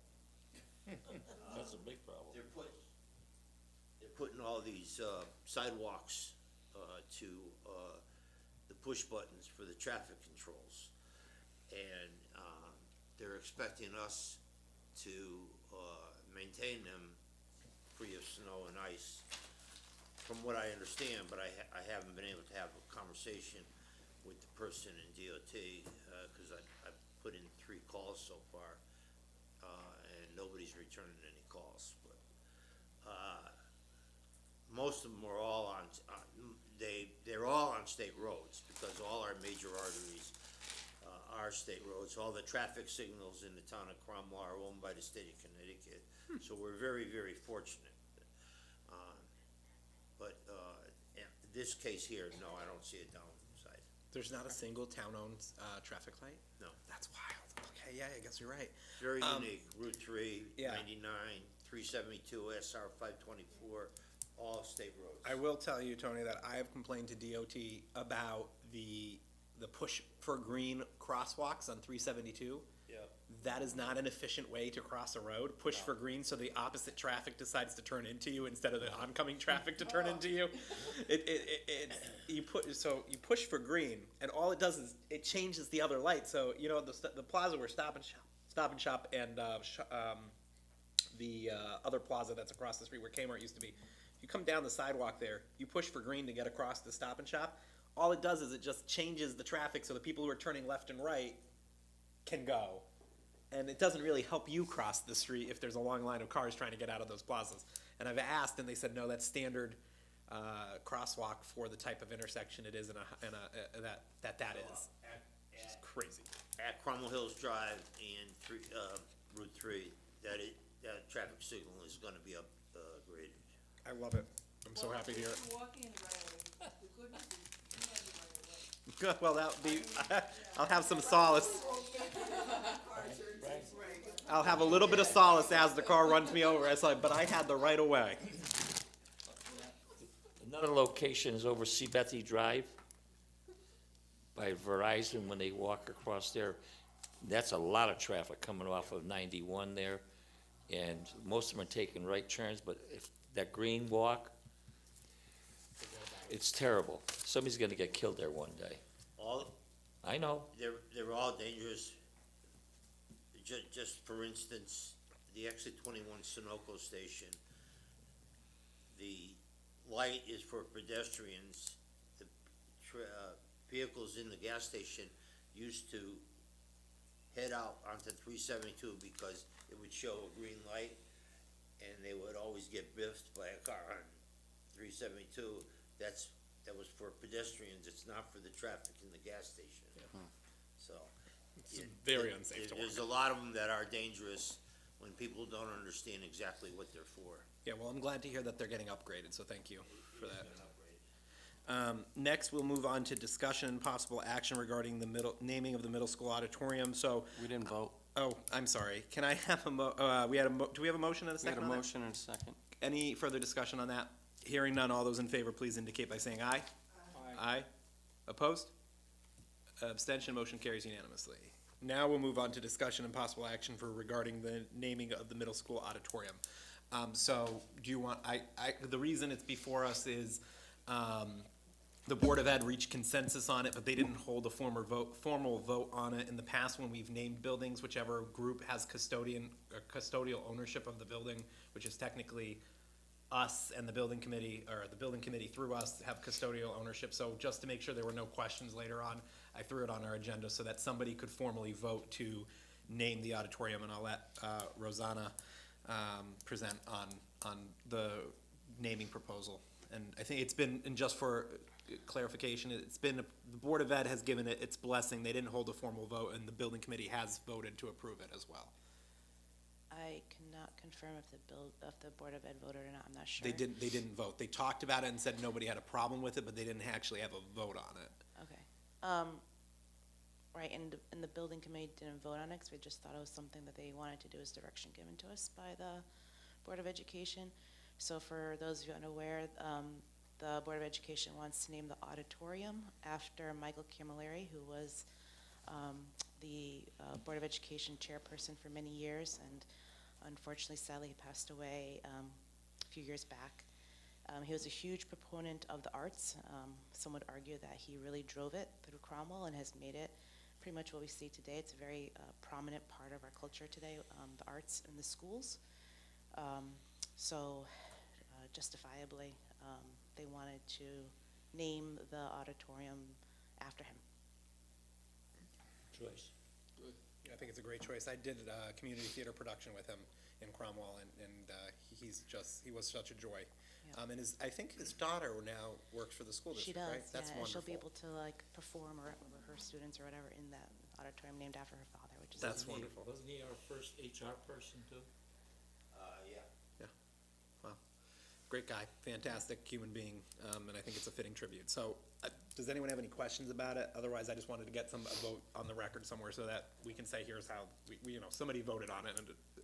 And motion on it?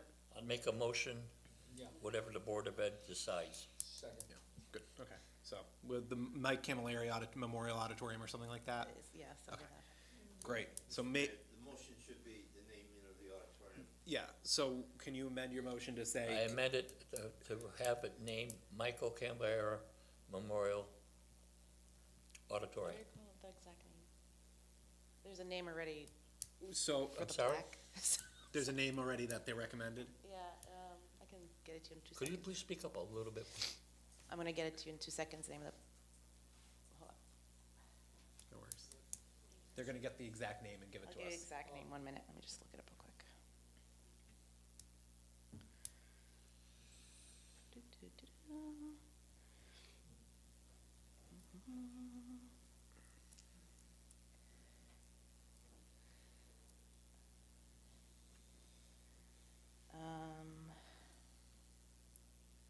Oh, it's just a dedication. It should be the Michael J. Camilleri Auditorium. No memorial? Is it the memorial? We'd have to go back. I don't have the exact.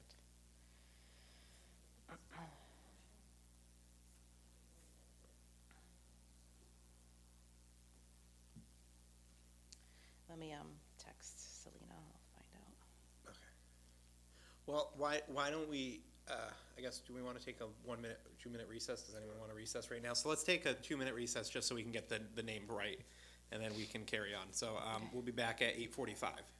Okay, I'll give Dr. Macri a quick call. Now adjourned for until, not adjourned, we're on a recess until 8:45.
just. Yeah, the other thing that I'm pushing on is, the long-range capital planning group getting back together and starting earlier to go through all the expenditures for next year, because we can't wait, we have to start. Because there's not gonna be as much money next year as there was this year. No. We're never gonna have the 2 million from Gilead sitting around again, too. No, I know.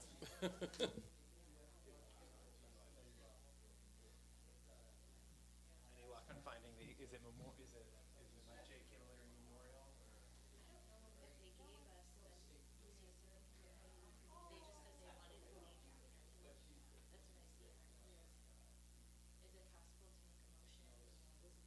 I can make a motion moving it over. The last two times.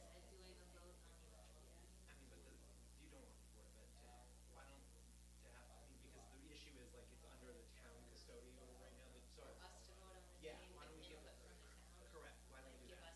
Why don't we just give you the authority to do it, because when we named the gymnasium, the Board of Ed voted on it because they own the building. When we did the field house, we voted on it because we own the building, so they had to be.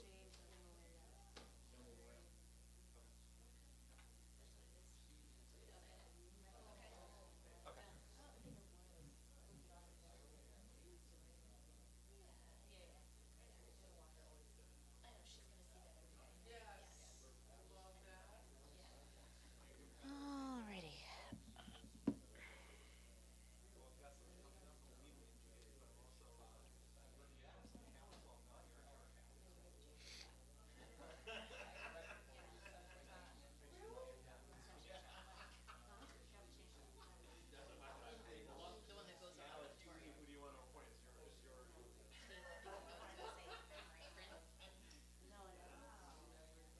Okay, so, folks, let's gather back together,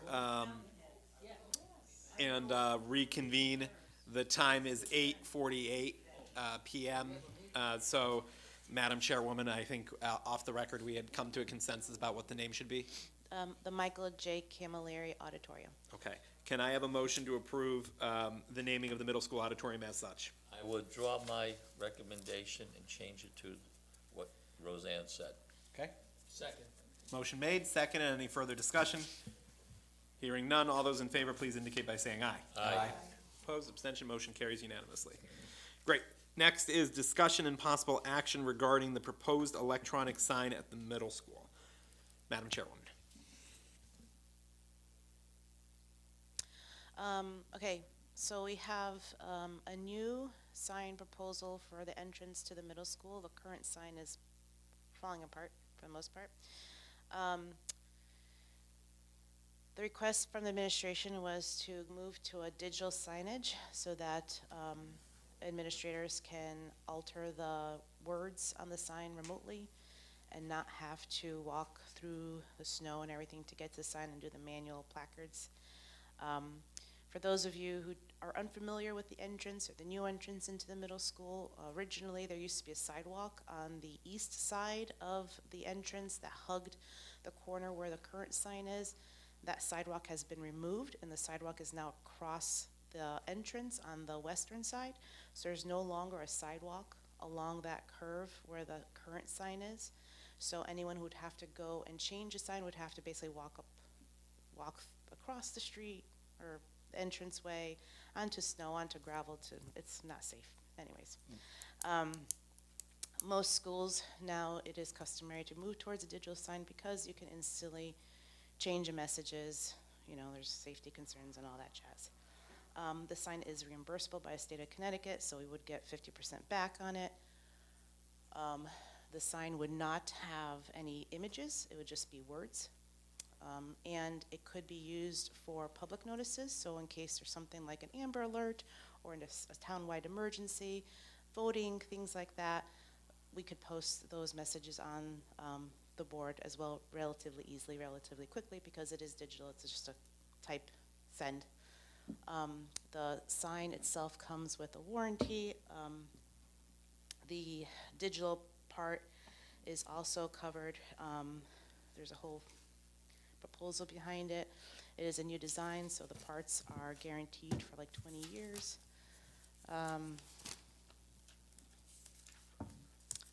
Questions?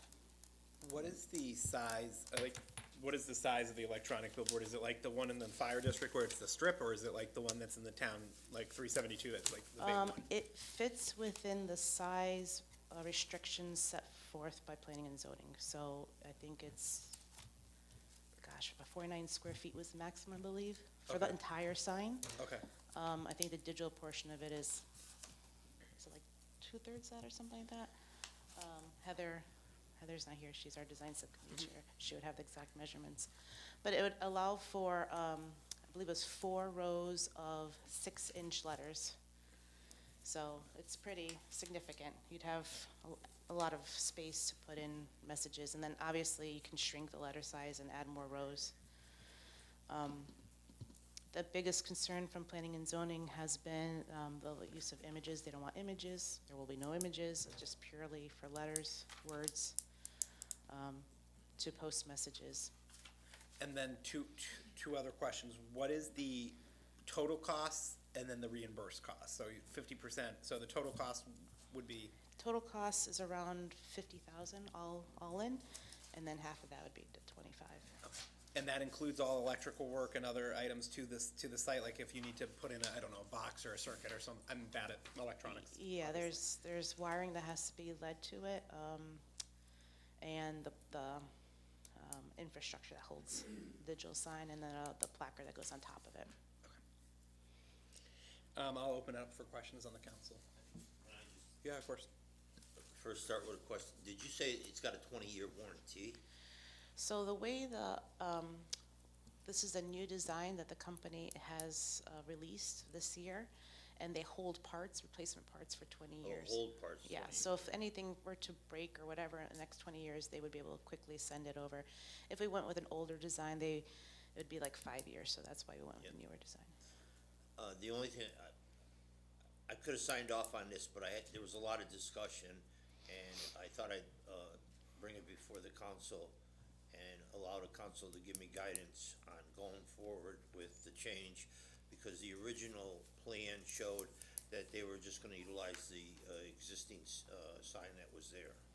So now they did a change order, and I thought, due to the significance of the change, that the council should have the opportunity. Plus, I heard from some people that were discussing the merits of the sign. Yeah, no, and I appreciate you bringing it to us, and me and the chairwoman had some frank discussions about the sign too, and I appreciate her feedback and thoughtful input to me about the signs, and we had some evolving discussions on them as well. And I just think because it's something that's a little new and not something that was originally discussed, it was appropriate for us as a body just to look it over. If we were to approve it this evening, it would still need to be approved by planning and zoning, so we can't supersede planning and zoning and their requirements, so it would still have to go through the public hearing process and special approval process, and that is scheduled, so the question for us is, do we want to go with the additional sign? Is there a maintenance cost to this? Any sort of upgrade type fees, maintenance to the sign, cost-wise? There should be very little to no maintenance. They actually give us replacement parts, so if anything were to break, we just replace it ourselves. It's No sort of software upgrade type stuff or anything like that?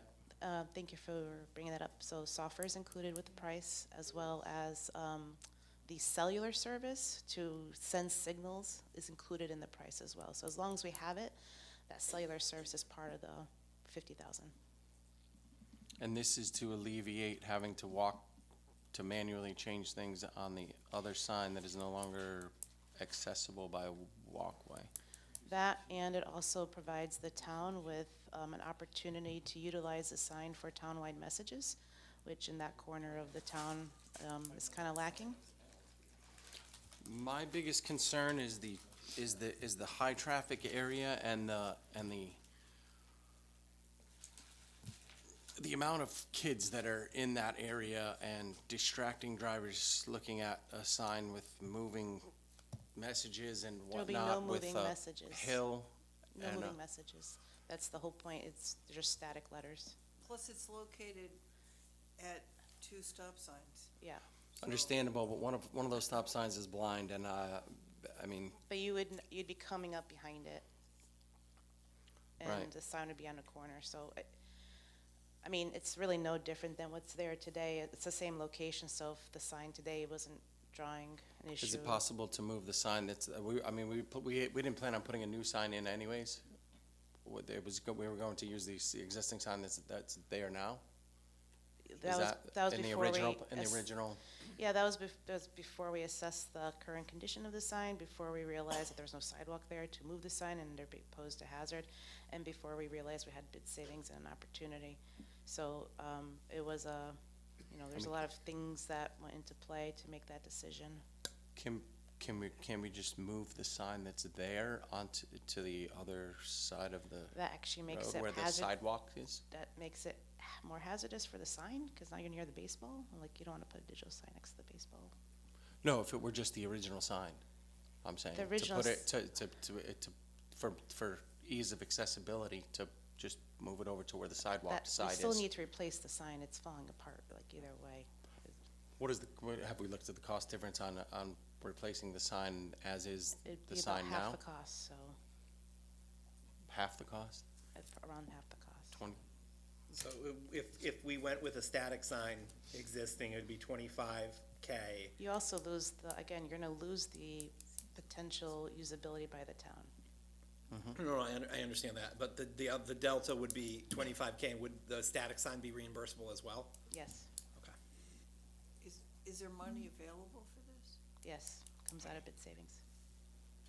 Well, And this is, there this. there isn't. I mean, there's the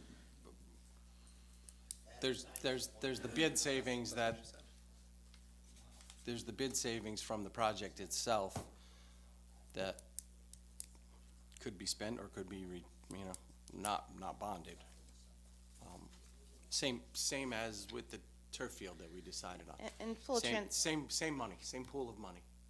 And Brian, full transparency, I'll admit, like, when I originally looked at the digital sign, I was like, oh, like, do we need it? But then when I thought about the usability by the town to actually be able to we have a huge communication issue in this town. People don't know things are happening, and anytime a new sign goes up in town, I highly recommend it's a digital sign, so we can broadcast things that are happening in town to people easily, quickly. This is an opportunity for us. Higher traffic area This is a than long, at a this is middle a, school. this is many people go down that road to bypass, to get to Route 99. It's a very good opportunity that looks long-term usability. Well, and I am added looking at capacity. addressing the communication issue with an actual app on the phone, a GoGov app that will, designed specifically for the town itself. It's almost like a Cromwell app on your phone that will actually send you all of the meeting updates, things like that.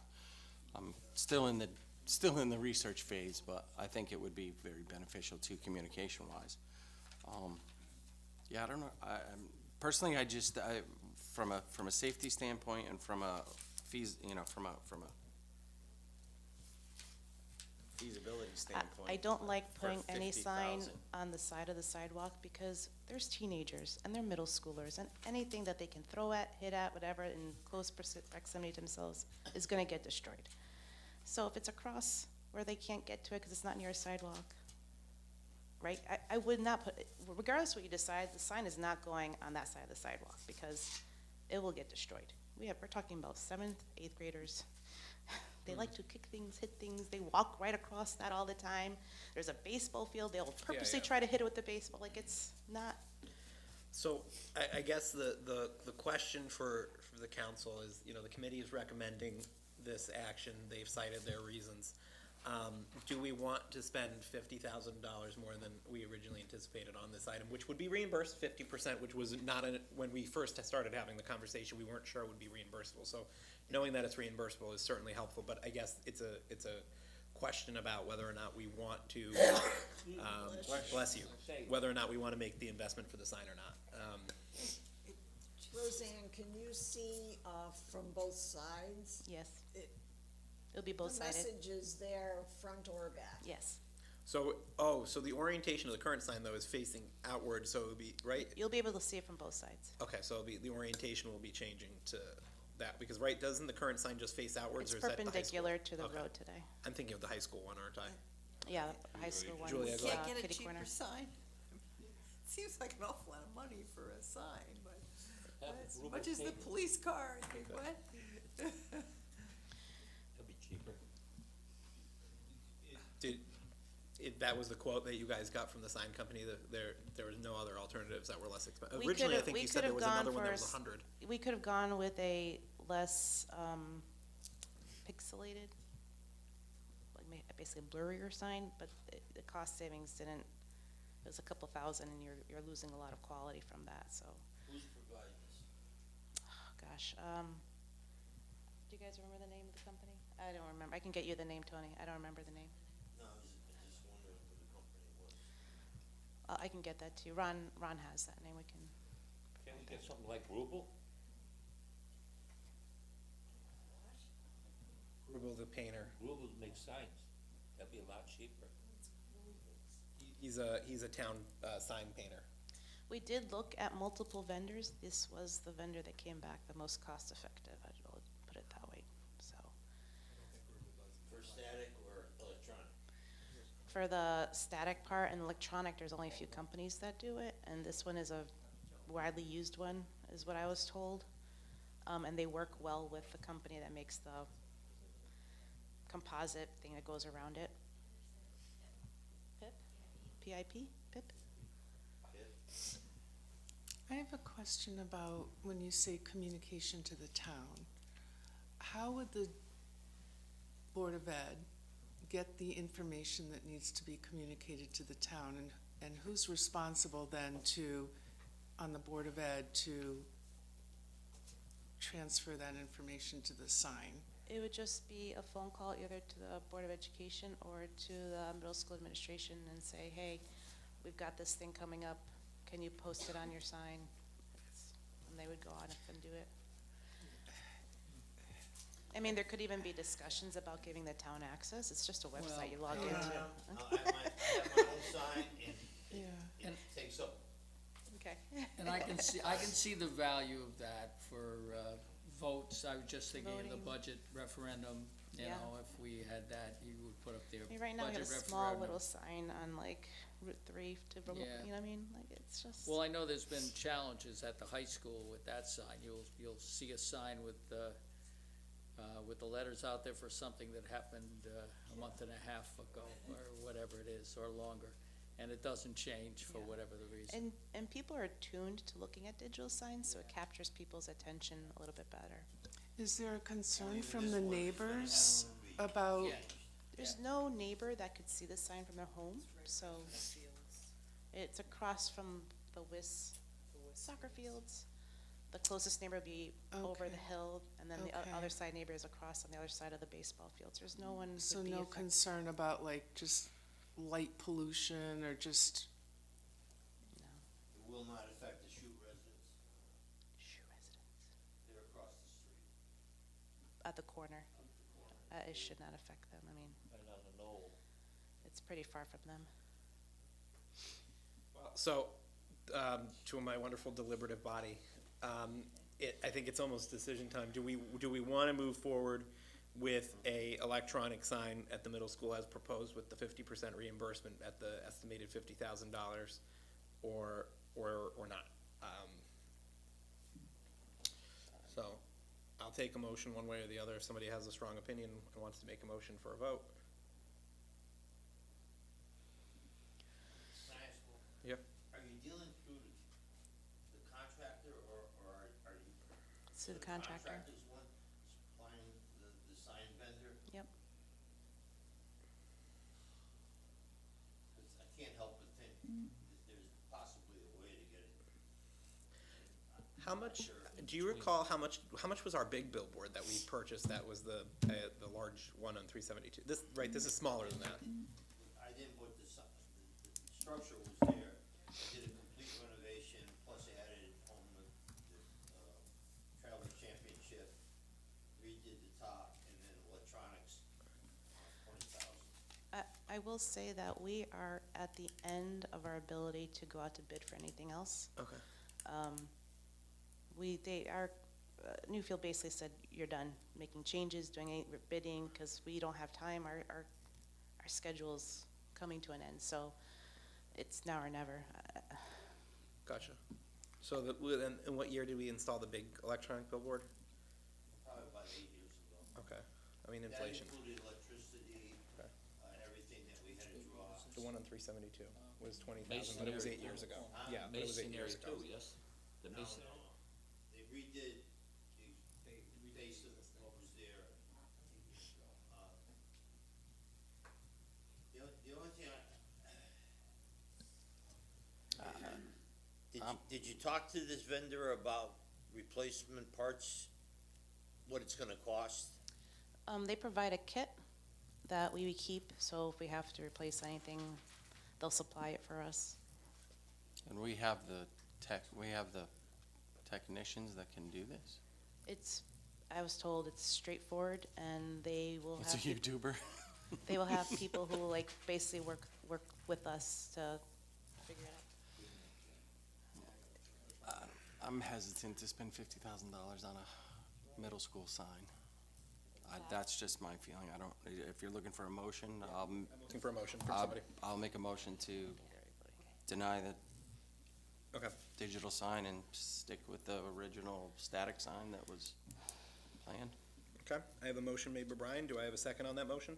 This is to deny it, I'm sorry? Yeah, that was Brian's motion to deny it. I have a second from Al. Any further discussion on that? Okay, a motion's been made and seconded to deny electronic sign. All those in favor of denying it, please indicate by saying aye. aye. Aye. Aye. Opposed? Two opposed. So 2 opposed to the denial, 5 approving, right, and you voted yes, aye? I voted with Brian. Okay, so five aye. The electronic sign is therefore denied. I'd like to go on record saying that I'm very disappointed with the short-sightedness of this decision. Thank you, appreciate it. Moving forward to approval of the minutes, can I have a motion to review or approve the April 9th, 2025 regular meeting minutes? Made by Ann, seconded by Paula. Any further discussion on that? Hearing none, all those in favor, please indicate by saying aye. Aye. Opposed? Abstention, motion carries. Okay, I think everyone said aye on that. Next, let's move to our discussion about charter revision. So, we had a sudden flurry of people interested in charter revision, which is a great problem to have. So we appointed last time 3 appointments. We appointed Cass Fruin, we appointed Matt Brown, and we appointed Mike Kanata. Matt and Mike are our 2 public officials for the purposes of the application. We have received since then 1, 2, 3, 4, 5, 6 additional applications. How many do we have? How many do we need? By state statute, you can have up to 15. Traditionally, we've had 7. So what I'd like to propose, since we have a flurry of interest, is we could do one of 2 things. We can have a 9-person commission, or we can have 7 with 2 alternates. Better take another look at the statute just to make sure. I didn't see alternates allowed. Yeah. Okay.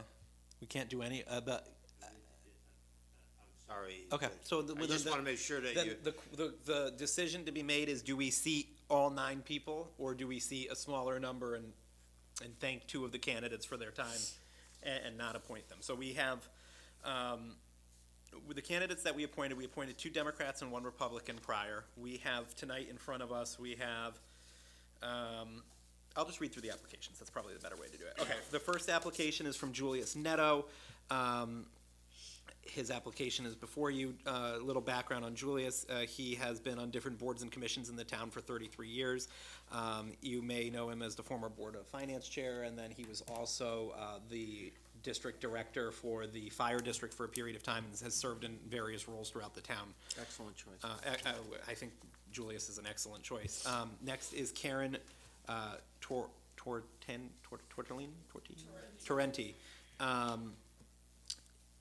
Mike, I don't see her here. Do you want to just speak about her background at all, since you're one of her references? I don't have her resume with me. Okay, It's up. yeah, thank you. would be 9. I'm sorry, I don't have Karen's resume with me. I can tell you that she comes from the corporate world. She is very well educated, very well respected, and I think she would be a great asset to Charter Revision. Great. She's been in town approximately 4 or 5 years. She has a desire to get engaged in our town. I believe she is semi-retired, but looking to go back to full-time work. I think she was part of the Doge group of cuts. That being said, again, I think she would be an asset to our commission. Thank you. I have a question for you, Mike. If I'm not mistaken, you served on the revision committee last. I was on it the last time, and I was on it the time In before that. your opinion, Yep. 7 or 9 people? What would the quorum be? 5. It would be 5 if it was 7. No, 4. 5 if it was 9, 4 if it was 7.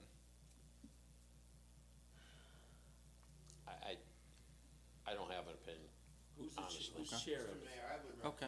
We don't have, we have to choose a chair. Okay. I would choose Yeah. 9 as well, because it would leave you with an odd number. Correct. And Yeah, you as long can as we make have an odd decisions. number. Yeah. And I would also note that I think if you do the 9, I'm trying to make sure all the party stuff works out, because I want to make sure I'm, There's a lot of Ds and Us also, so. huh? so yeah, it all balances out, because 3 of them would be Us. Yeah. So I think when we looked at it, my recommendation, as I said, 9 versus 7 is only a quorum of additional 1 person. Okay. If I may, if you Yeah, have so any that's not problems gonna with hurt us it, go one by way the or the date other. they submitted their application, if there's gonna be close to something. Well, questionable. let's start with, do we want 9 or 7? And then we can pick, if we want 9, then we can appoint everybody who's applied. If we want 7, then we need to pick 2 folks that we will not be approving. I think we should go with the 9 rather than I'm the gonna make 7, a motion. rather than Can I make eliminate. a motion? Yep. I'd like to make a motion that we allow 9 individuals for participation on the charter revision. Second. Great. Motion made to have 9 on the charter revision, seconded by Brian. Any further discussion on that? Hearing none, all those in favor, please indicate by saying aye. Aye. Opposed, abstention, motion carries unanimously. And then, can I have a motion to appoint Anthony LaCava, Julius Netto, Douglas Weinman, Karen Tarenti, I don't know why that's giving me such a hard time, James Rood, our very own James Rood, and Marie Roberto, Dr. Marie Roberto, who served on it prior as well, twice, and I adore her, she's fantastic. Okay, motion Second. made, second by Brian, any further discussion on that? No, you got the whole 9 of them? Yeah, that was all Okay. of them, right, All right. Amanda? 1, 2, 3, 4, yeah, that's all 6 of them. All right. Motion made, seconded, any further discussion? Hearing none, all those in favor, please indicate by saying aye. Aye. Opposed, abstention, motion carries. Next, reappointment of Judy Benevento, Youth Advisory Board, for term ending 5/1/26. James? Benvenuto. Yeah, Benvenuto. There you go. Yeah, oh, Mike, go ahead. One quick comment. Yeah, We I have need- trouble with Italian We names. need to have an organizational meeting so that we can choose a chair and a vice chair. Yep. The clock is ticking, so if there's any way at all that Amanda could schedule, basically next week or the Yeah. following week, I- as soon as possible. I'm happy to have it scheduled for next week. I just won't be able to be there. I'll be in Hawaii. So That's I- fine. For my honeymoon. I'm sorry. It's my one and only honeymoon, hopefully. Yeah, my goal is to have our first organizational meeting so that Mike, everybody can get a Get copy in of. touch with our office, we'll give you a hand setting it up. Yeah. Okay, But we gotta, I think there's a little bit of money in that account, at least enough for a couple of months. And then, July 1st, there's, I think, 2,500.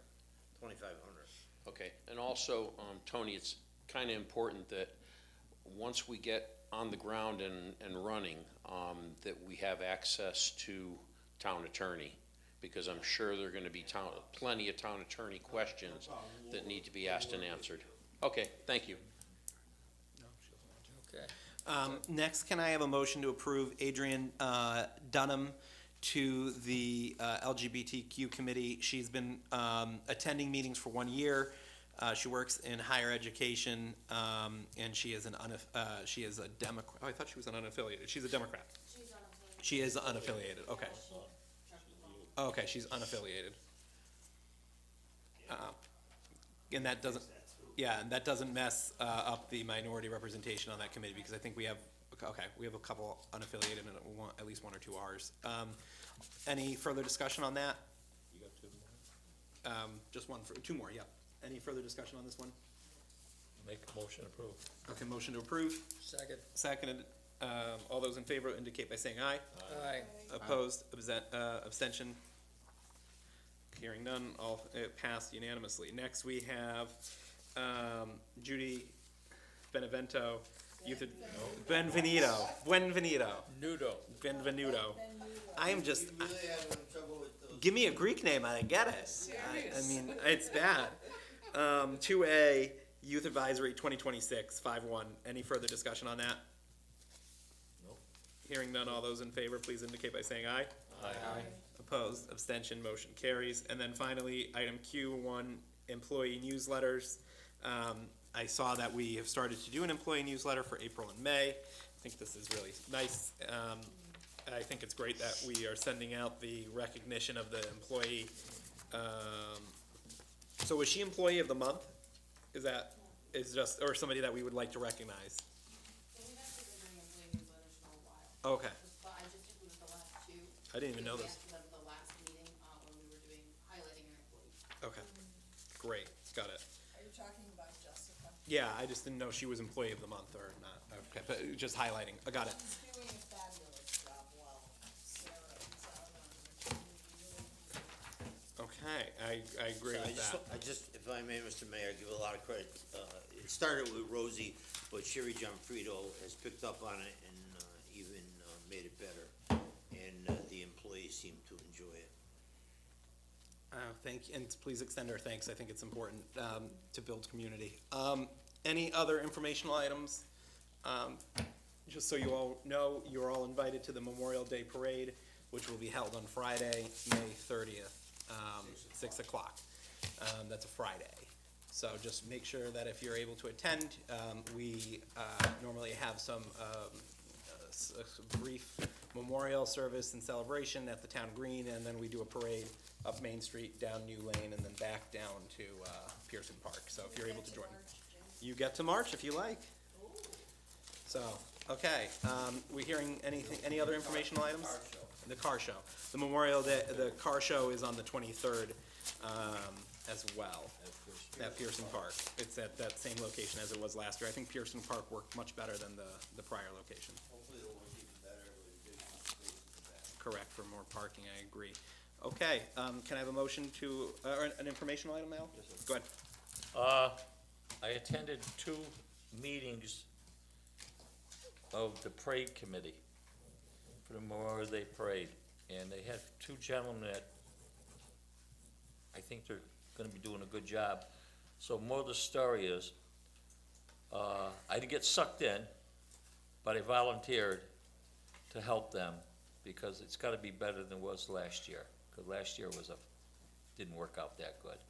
And I was disappointed to see the way it worked out. And these 2 gentlemen, and also Mr. Anderson and Mr. Gagnon, they're glad I'm helping. And I've given them all the different answers. Actually, I give them the answers they've been needing. So I enjoyed doing it, and I just want to get partially involved in it, not fully, but just partial. And hopefully everything goes off good this year again. Great, That's thank you, it. Al.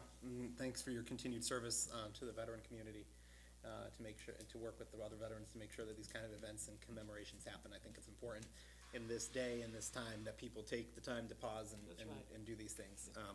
I think too often people want to motor through and do different things, but doing ceremonies, doing memorials, I think it's really important for communities. So with that, any further discussion on anything, any informational items? We might have a flyover. Oh. The last time we had one was when you got it, That's right? Problem is getting them out of the barn at 6 o'clock.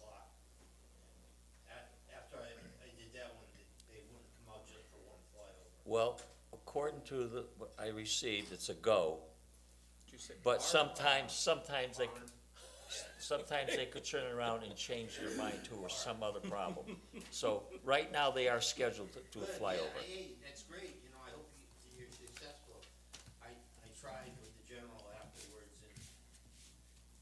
Geez, it looks like I One got, time he gave it to me, and then I couldn't get it again. you mean I got more power than you? He might, I don't think so.